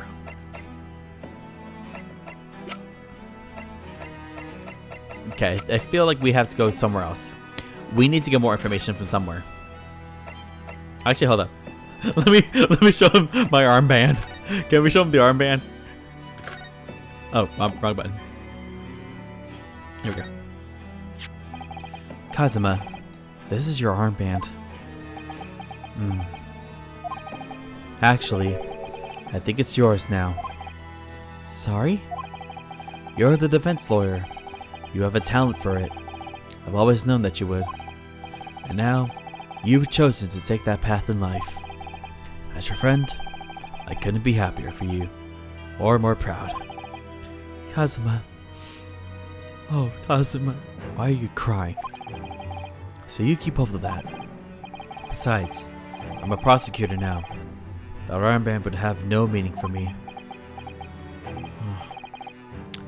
Well, if you're sure, thank you, my friend.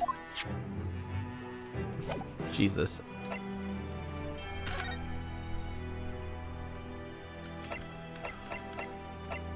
Okay.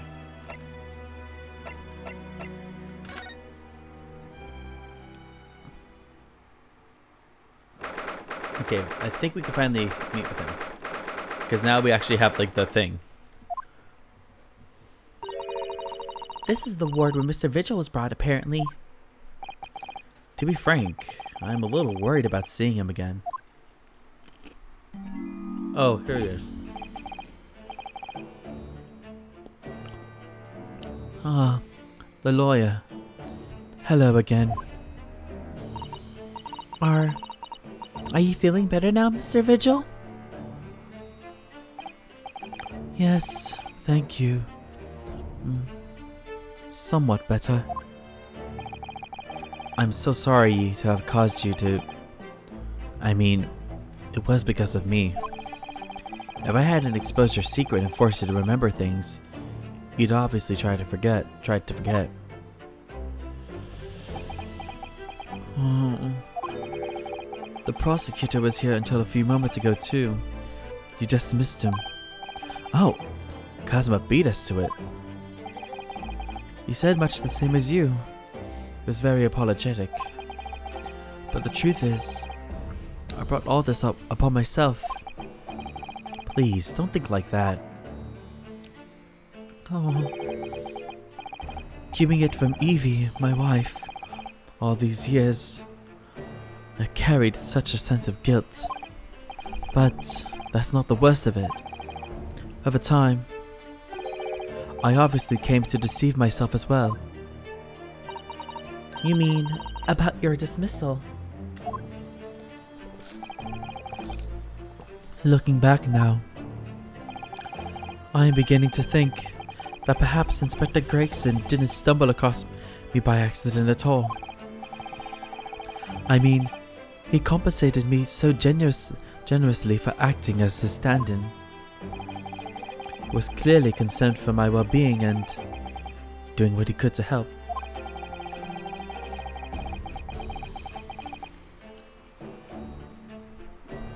So perhaps Gregson knew exactly what had become of Mr. Vigil all along then. I'm sure this is just dessert for 10 years of lies and deception, but It wasn't me that helped the professor escape 10 years ago. It wasn't me. I swear it. I swear it's true. Oh, Mr. Vigil. I'm sure you'd rather not dredge up even more from your past at this time, but if possible, could you tell us exactly what really happened? Oh, I want to. I need to get it all this off my chest. I just want someone to tell me what I should have done. Jesus. Like, how must it feel knowing that you kept something locked away deep in your memory and now it's come back to light? And it's like, it's hurting his head, obviously, because like, it's like the Cyclops that were in the one of the original Ace Attorney games. It breaks you down. Well, obviously when you broke a Cyclops in the original games, they didn't go through like an entire mental breakdown, but I feel like it's like that, but to the nth degree.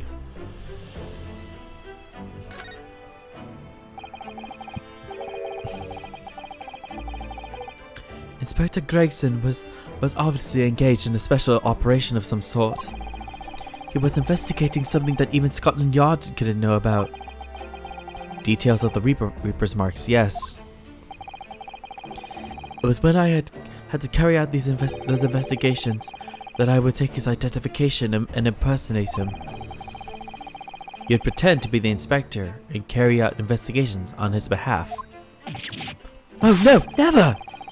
A common street peddler couldn't possibly carry out a proper police investigation. All I would do is go to the specified location and make a little hoo-ha.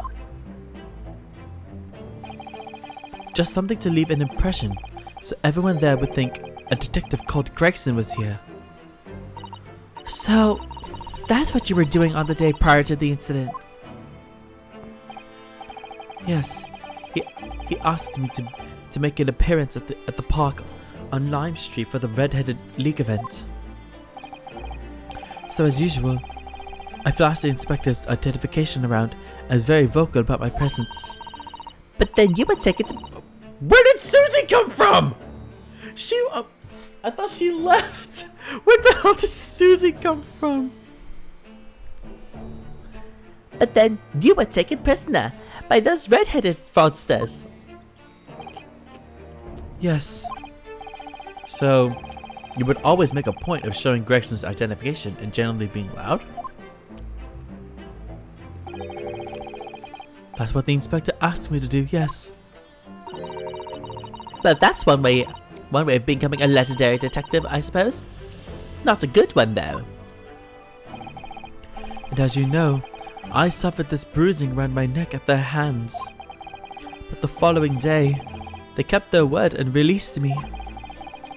Without returning the inspector's identification to you, however. We had arranged to meet in the Fresno Street room at 5 that day so I could report back to the inspector. But at the agreed time, that's when I heard the gunshot.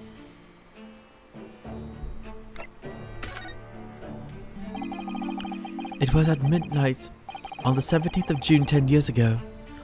That was the time scheduled for the execution. But the professor's execution never actually took place, did it? Or rather, the execution itself must have been used to affect the plan of escape. I hardly dare to imagine what a chilling plan it was.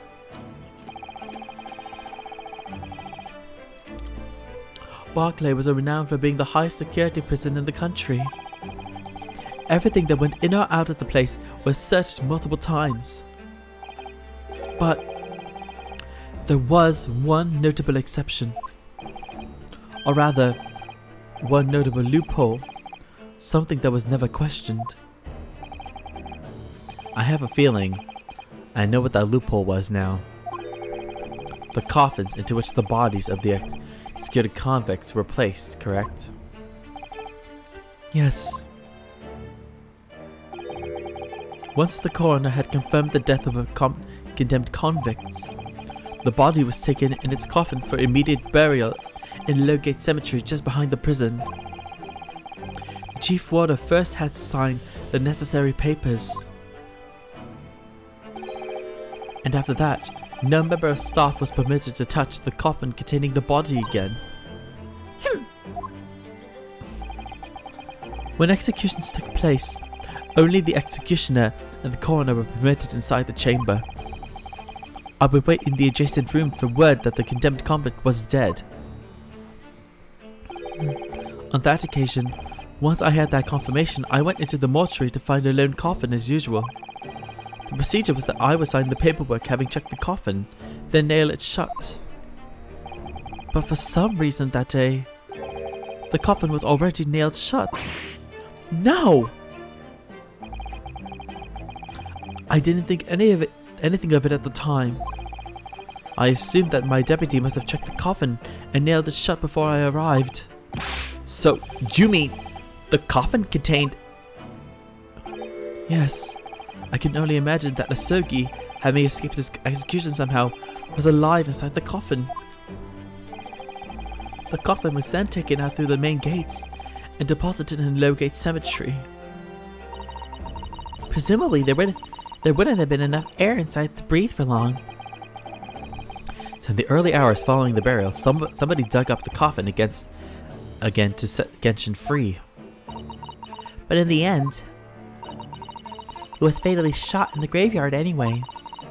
What on earth really happened in Lowgate Cemetery that night, I wonder? My god. I'm afraid I really don't know. All I can say with certainty are two things. Asogi couldn't possibly have escaped that way without help from somebody working in the prison. And that somebody was not me. My god. Then who did it? Who is it? I want to know who did all this. Obviously, you knew the man then. The professor, I mean. Genshin Asogi. The music got quiet. Yes, I remember him well, in fact. Would you mind telling us what you know? Well, having been condemned to death as he was, any contact I had with the man was short, obviously. After that trial, which was carried out behind closed doors, attended only by elite members of the judiciary, they called for his execution to be carried out at the earliest possible opportunity. The outcome of the trial was set from the beginning, wasn't it? It was a time of delicate diplomacy when Britain and Japan were in the process of signing an important treaty. That meant that this potentially That meant that this potentially destabilizing case had to be dealt with swiftly and discreetly. The man had less than a week in total. As I was the chief warder, I oversaw his short stay in the cells until his final hour. I remember being struck deeply by his noble character and incredible resilience. What do you mean exactly? He was a killer of many men, but he was always quiet and polite. He was a gentleman and a man of intellect. In fact, I couldn't bring myself to believe what he'd done, so I asked him one day. Oh. Those 5 members of the aristocracy whose lives were taken, were you responsible?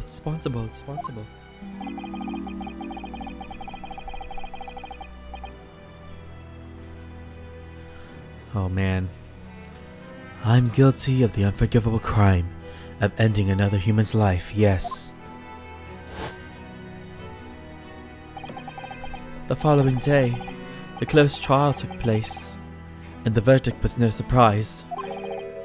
Guilty. No, not guilty. That night, when he was brought back to his cell, I saw something unusual. Something unusual? What? Excuse me. The last will and testament of Genshin Asogi. So, What was it? As I said, it was on the night following his trial after he'd been found guilty.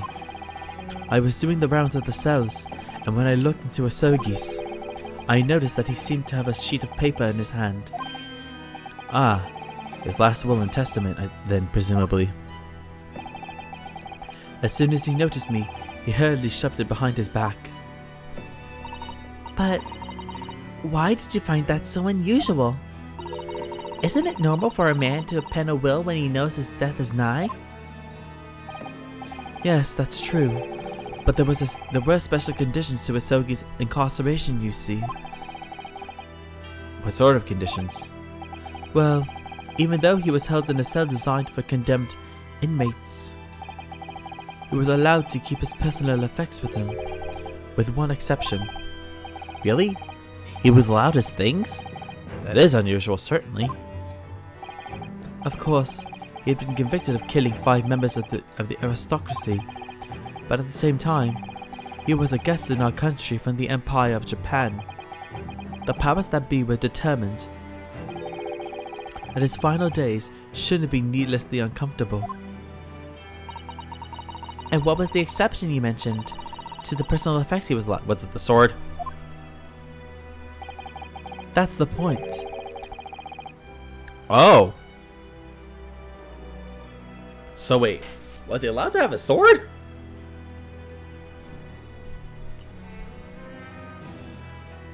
That's interesting. Okay.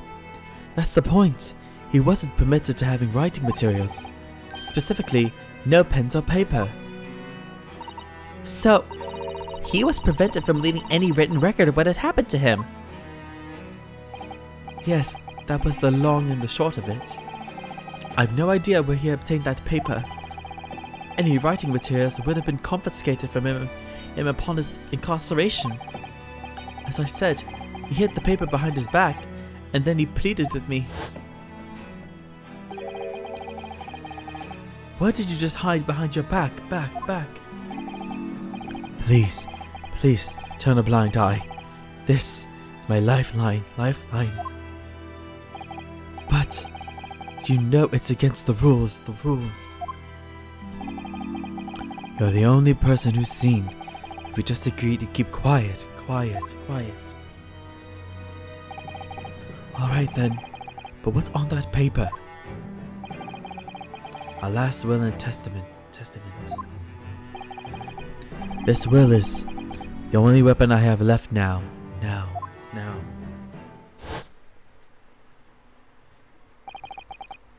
How can a will be a weapon? So I decided to pretend I'd seen nothing, and I let him keep his will. But then later, it just seemed to vanish without trace. What? What do you mean it vanished? It would seem that that isn't the end of the story of this mysterious will. Well, where did it go now? I was the only person who saw Asogi's will, but somehow it disappeared. It was after Asogi's execution. Which was actually an elaborate jailbreak. The warders gathered up Asogi's possessions that were in his cell. They were all to be sent back to his family home in Japan, you see. To poor Kazuma-sama. And you're saying that it wasn't anywhere to be found among his personal effects? The will, I mean. That's right. Though I didn't search through them myself. But Governor Caden was livid. He was screaming. It could not have disappeared completely. Oh wait, let me do the change. But Governor Caden was livid. He was screaming. It cannot have disappeared completely. That doesn't quite make sense though, does it? In what way? Well, we'd understood that only Mr. Vigil was aware of the will's existence. In which case, how did the prison governor know to look for it? Oh, yes, you're right. I really don't know how he knew, but it certainly seemed as though he knew of the will's existence from the outset. Only he didn't refer to it as a will. What he said was the Asogi papers. The Asogi papers? I really can't tell you anything of the subsequent events. Because, well, of what happened. Your dismissal. And the way you blocked it all from your memory. I'd forgotten all of this until today. I don't suppose it's relevant to the case, though. Well, anyway, thank you very much for sharing it with us, Mr. Vigil. We're very grateful. Oh man, that's a lot. I'm afraid there's really little more I can tell you. My wife Evie will be here shortly, so I do hope I don't appear rude, but...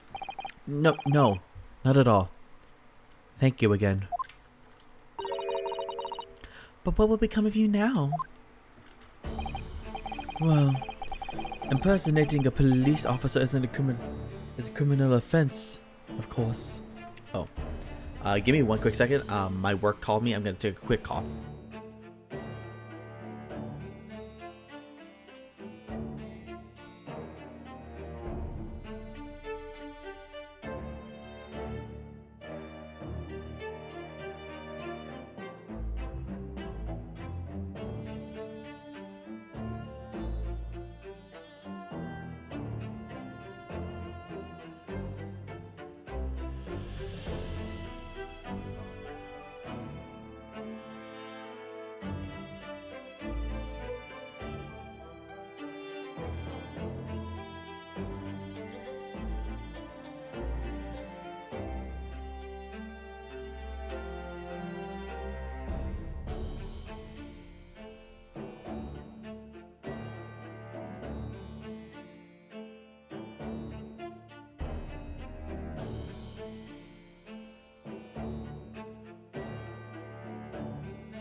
Alrighty, sorry about all that.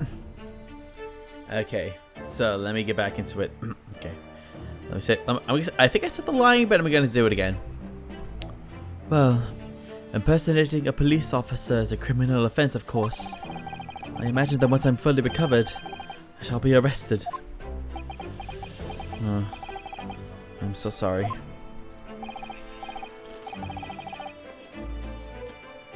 Don't be, please. This was all my own doing. I always knew that this day would come. Well, I wish you well. Goodbye, Mr. Vigil. What the? Oh! But before you go, there's just one thing. Oh, yes? What is it? Oh, the Asogi papers. Huh?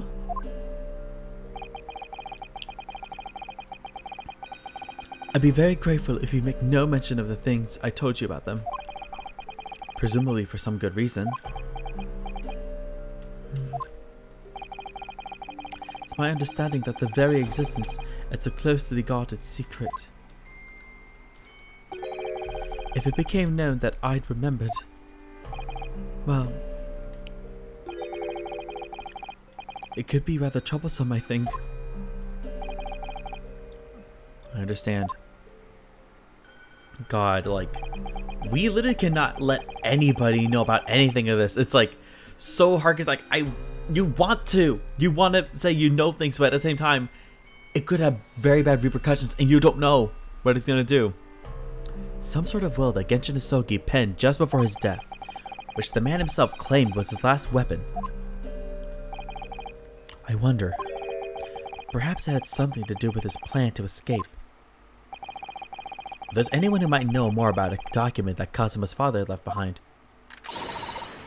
it would be Mr. Vigil's governor.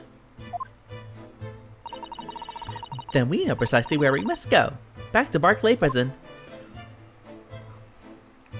Man, that's the image of a man waiting for the inevitable. Well, at least he seems to be on the mend. You know, his disguise as Mr. Gossip was really quite masterful, wasn't it? I can't remember anything about it except for the floppy lip. I imagine not even his wife would have recognized him. Perhaps. But did he really have to take it quite so far? Alright, go back to the governor's office then.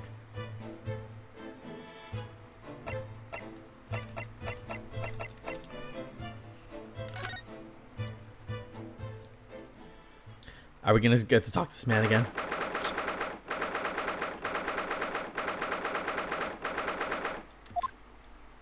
Oh, yes we are. Oh, back again, are you? Yes. Hello. I've heard all about your investigations. I've read the report just now. You found him, eh, Vigil? Yes, luckily. Well, anywho, the laddie doesn't work here no more, so your case is not to do with Barclay. I wouldn't like you to get the wrong idea about that. Of course, yes, Mr. Vigil stopped working here 10 years ago now, so... Yes, we've seen his dismissal notice, haven't we? He was given the chop. Like that clock back there. Alright, come here. You can very well. So, how about a wee handcuff biscuit? There really are little handcuffs, and as hard as irons too. So, what brought you down here today? Well, there's something else we'd like to ask you about, actually. That's so. We believe there might have been a document that disappeared from Genshin Isogi's cell. I think it's been called the Asogi Papers or something.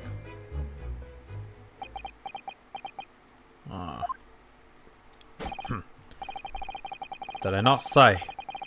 Gregson's death is not to do with things that might have happened at Barclay. Leave the past in the past, laddie. Let's not fodder about. Let's not fodder about with irrelevant details. Oh my god, I cannot do this accent. His expressions changed completely. We're clearly onto something here.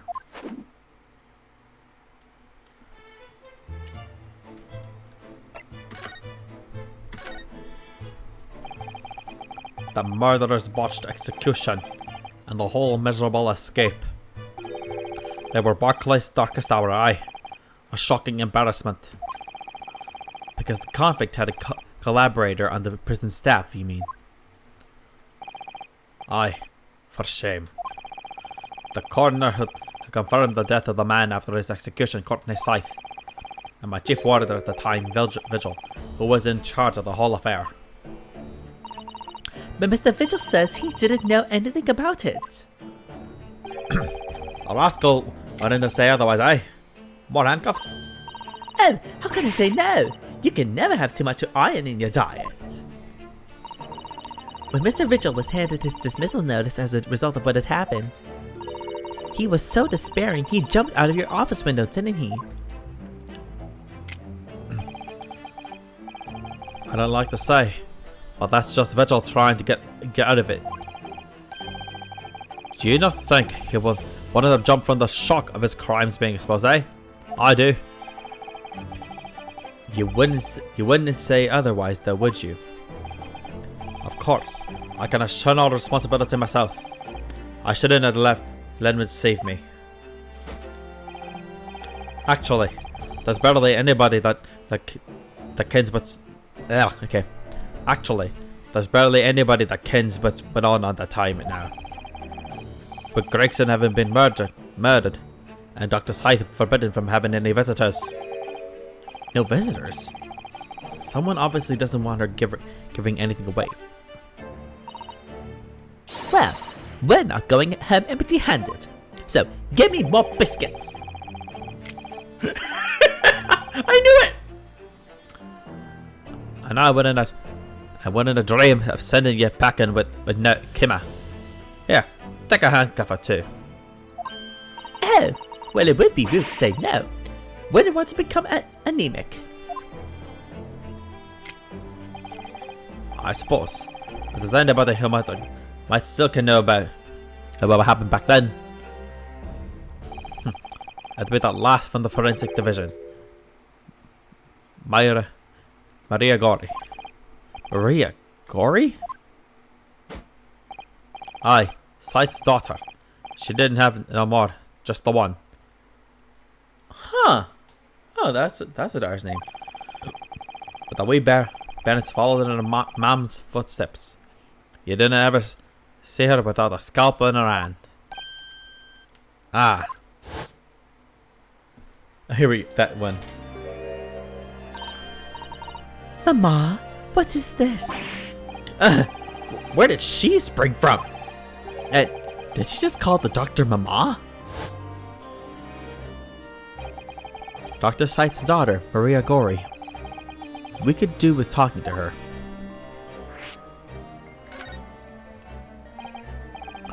So, she's Dr. Scythe's daughter, but her surname is Gori? Aye, that's some family history, I'm sure, but I didn't ken the ins and outs of it. She grew up watching her mum working with the bodies of folk who died in strange circumstances, and decided to do the same with her own life. I cannot understand it myself.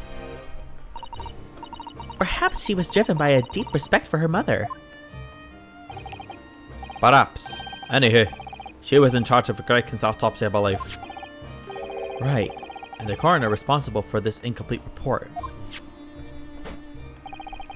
Someone told me once that the wee lassie always loved her mom's stories about cutting the bodies.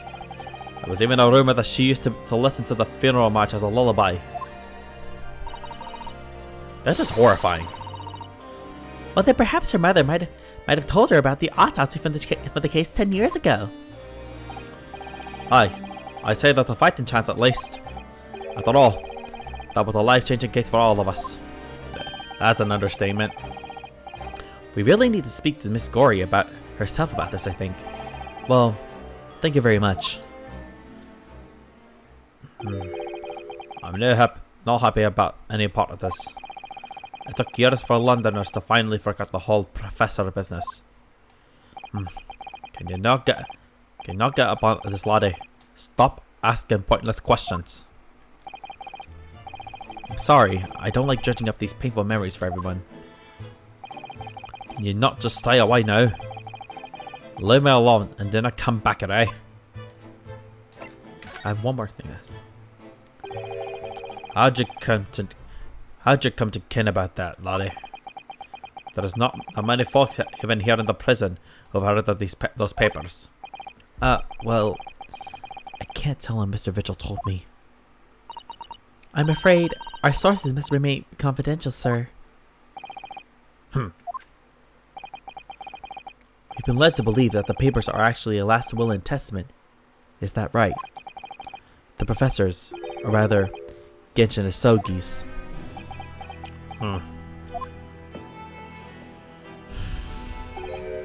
Aye, that's right.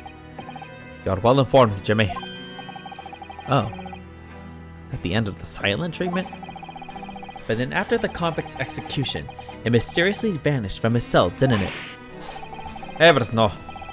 You're off at half cocked there. I think you didn't quite get your facts straight. It was there in the cell, exactly where it should have been. Oh. Not what we heard elsewhere. Oh. Well, let me just have a wee look around in here. I'm sure I can find it. He has everything in his bookcase, apparently. Aye, here you are. See? The last will and testament of Genshin Isogi, written with a calligraphy brush. Of course, I cannot read a word of those Japanese squiggles. But I mind it says he leaves all his worldly possessions to his son back in his homeland. Yes, that's correct. That's the gist of it. So these are the Isogi papers. Aye, of course they are. Papers written by Isogi, no doubt about it. There is no mystery here, laddie. That's Charlotte. After all, the strammers of that slicer of an execution. We sent that man's possessions back to his clan in Japan, and that was the end of it. But you didn't give him back this. I think we gotta make a record of this, Mr. Naruhodo, just in case. The Isogi papers have been entered into the court record. One thing before you go on your way, Mr. Naruhodo. Oh, yes? Those papers are not to do with Gregson's death. I'd prefer it if you didn't make no mention of them outside this office, or rather, I wouldn't just prefer it, consider it an order from the highest levels of our government. I understand. Okay, I need to see. Okay, we added some things. Okay, we added the photograph, obviously. Don't know how that's going to help us, but let's see this papers. The last will and testament of Genshin Isogi. I, Genshin Isogi, hereby request that upon my death, any and all material possessions and wealth belonging to me in London be delivered to my son Kazuma Isogi in the Empire of Japan. It is with deep sadness that I accept my fate in this foreign land, and the knowledge that I will never see my homeland or family again, but I regret nothing about my chosen path. Wow. So he was a true man. He faced death with no,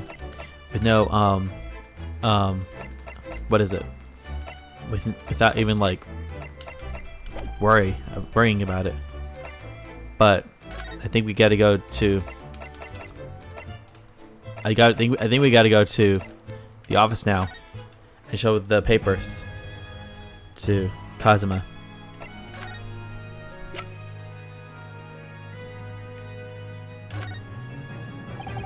Kazuma, what do you? Oh, oh God.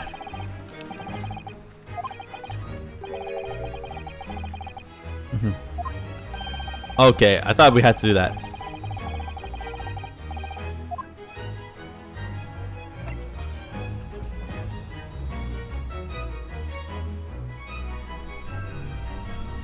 Did we present the photograph? Yeah, no, we're not. Nope. Okay. I think we have to go somewhere else then. There's more we have to ask, but I can't figure out what we're supposed to say.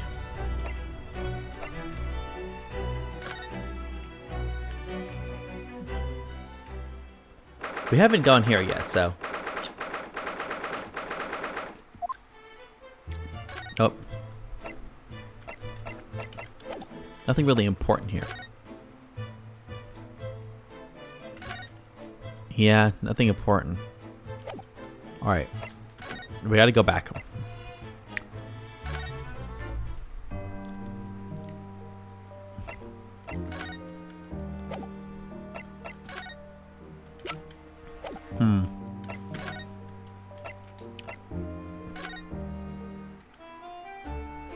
Yep, nothing important here.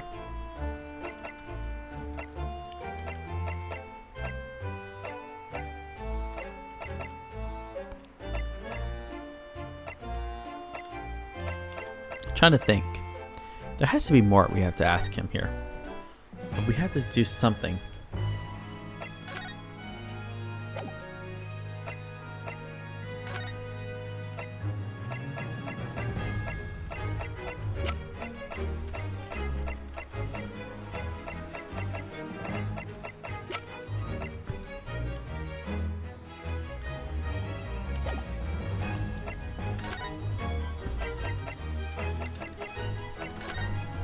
I have to... Do I have to present something to him?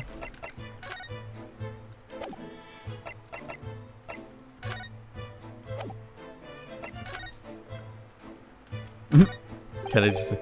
An axe, a hunting rifle, and 4 pairs of handcuffs. That's a daunting collection. There's a story behind every one of those. You mean... The rifle was a famous killer's weapon? And the axe was wielded by an infamous executioner? And the handcuffs were once used to immobilize a fierce four-legged beast when it was arrested? I think you're in the realms of fantasy now, Mr. Naruhodo. Not those kinds of stories, Jimmy. That axe was the one I used to chop down the cherry tree at my house. Mrs. Kaiden wasn't the best placed. The cuffs on the left are the ones I caught my first burglar. It was back when I was a bobby. The stories were a little different to those you imagined, I think, weren't they? Yes, to my relief. And in some small way, my disappointment. Hey, it can't be too happy-peppy, you know?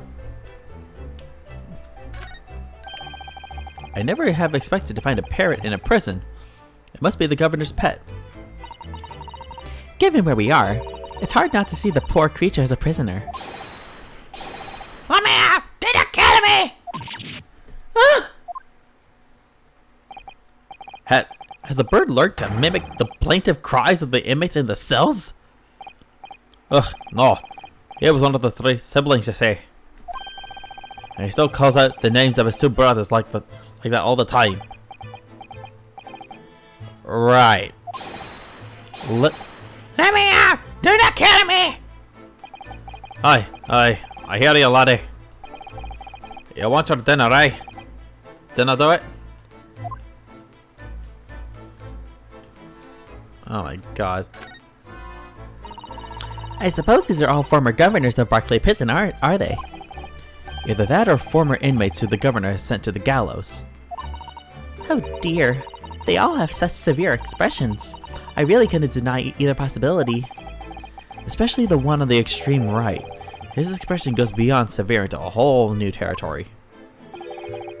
That one's me. I'm terribly sorry, sir. Is it a prerequisite of the job, perhaps? Having a severe expression, I mean? Of course it's not. Although, it is taken into consideration. A lot. Okay, we got that. It's a very large cabinet full of papers, isn't it? It's labeled Inmate Register, look. And all the files are in alphabetical order. That's 50 years worth of records of Barclay's inmates. Whether or not they left alive after serving their term. All the details about their crimes they committed are recorded in there. Like an epitaph, you might say. A record of crimes and punishments. How dispiriting. And yet, this man seems to be enjoying tea and biscuits as he talks about it. Hey, sometimes people have weird interests, you know? Don't judge them. That deer has been staring at me for a while now. It has? The poor thing can't fit through the small hole in the wall, but it can get its head back out again now. But it can't get its head back out again now either. It's giving me a woefully imploring look. Oh, he thinks it's alive.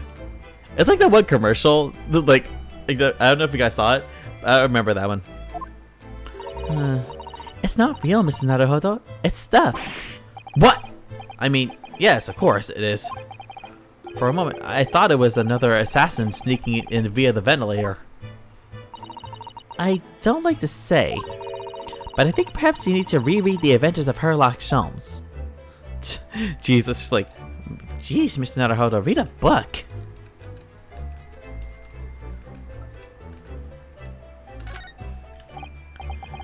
this grandfather clock is... It's fitted with a terrifying blade that keeps dropping down. That's modeled on the guillotine, a French execution device. You might have heard of it. And yes, before you ask, it can chop. Heads off, you mean? Evers no.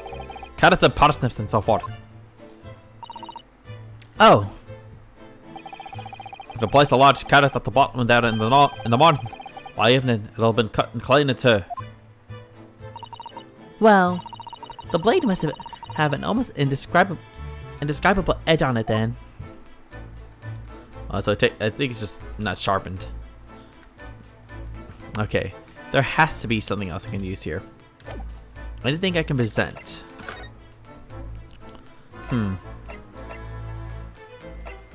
Get the one we showed him. Let's see. Let's see here. We have to keep talking with him. But this... No. Okay.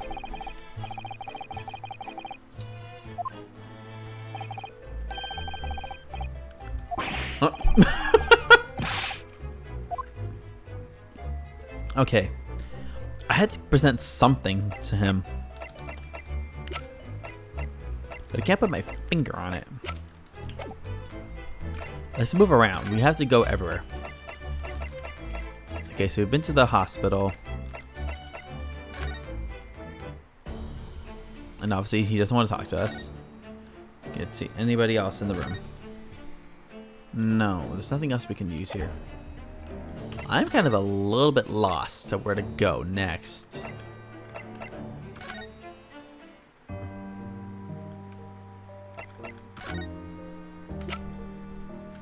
And I'm pretty sure he's not going to say anything about it. Yeah. Yeah. Yeah, nothing important.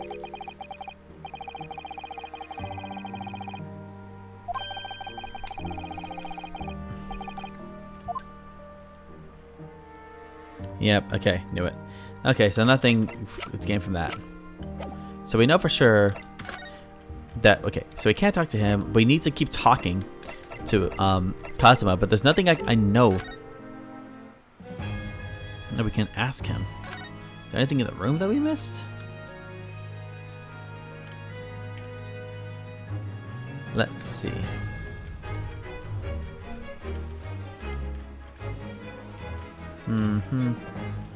Nothing I can find.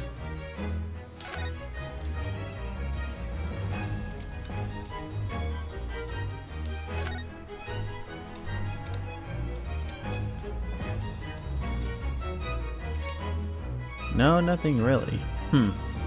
This is a bit hard because I'm trying to figure out what I could possibly say to him, but so far there's nothing. Okay.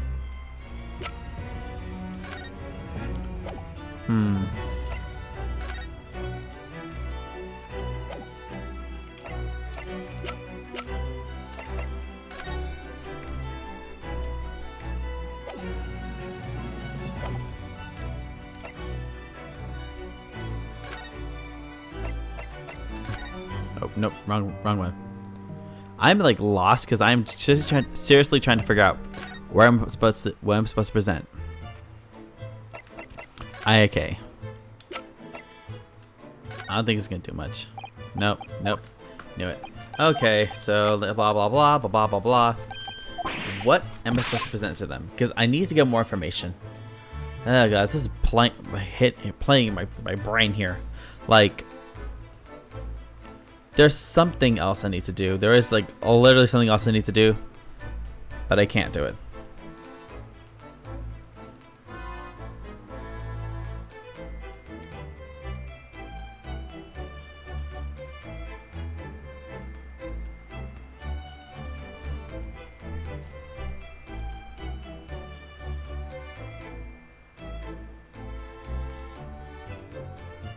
It'll come back to me eventually.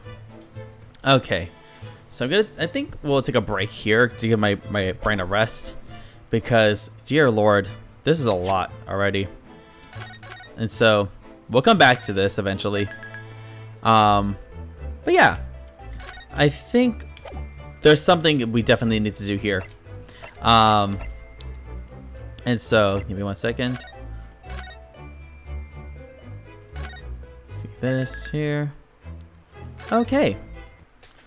So, I think this would be a good time to take a break here because obviously it was a big case. There's a lot that we got into, and I am pretty excited to see where this goes because the thing for me is that I am very interested to see where this case goes. I am very interested because a lot of things are starting to come to fruition, and a lot of things that we never thought were going to be relevant are starting to come to light, or they're becoming relevant, or there's things that literally were never talked about until now. And so I am very interested to see where things go. I will be back tomorrow for another stream. I am going to try to do Escape Simulator. We'll see how that goes. And then from that one on, I think Thursday's gonna be my day off, and then Friday I should have another Persona stream. It's up there on my schedule now. Both of these are on my schedule now, so you guys will see it there. And yeah, so until then, thank you guys for coming in today. I will have to skip the daily nerdle today because my brain is fried and I don't have time for. I don't think my mental state is in line for another one right now, so we'll do that another time. I understand I wanted to do it, but my brain is fried. It's very tired, so we'll do it again next time. So I hope to see you guys next time. I hope to see you guys at my next stream tomorrow. And yeah, catch me then, and keep checking my social media for when I'm going to go on, and you'll see me there. Bye!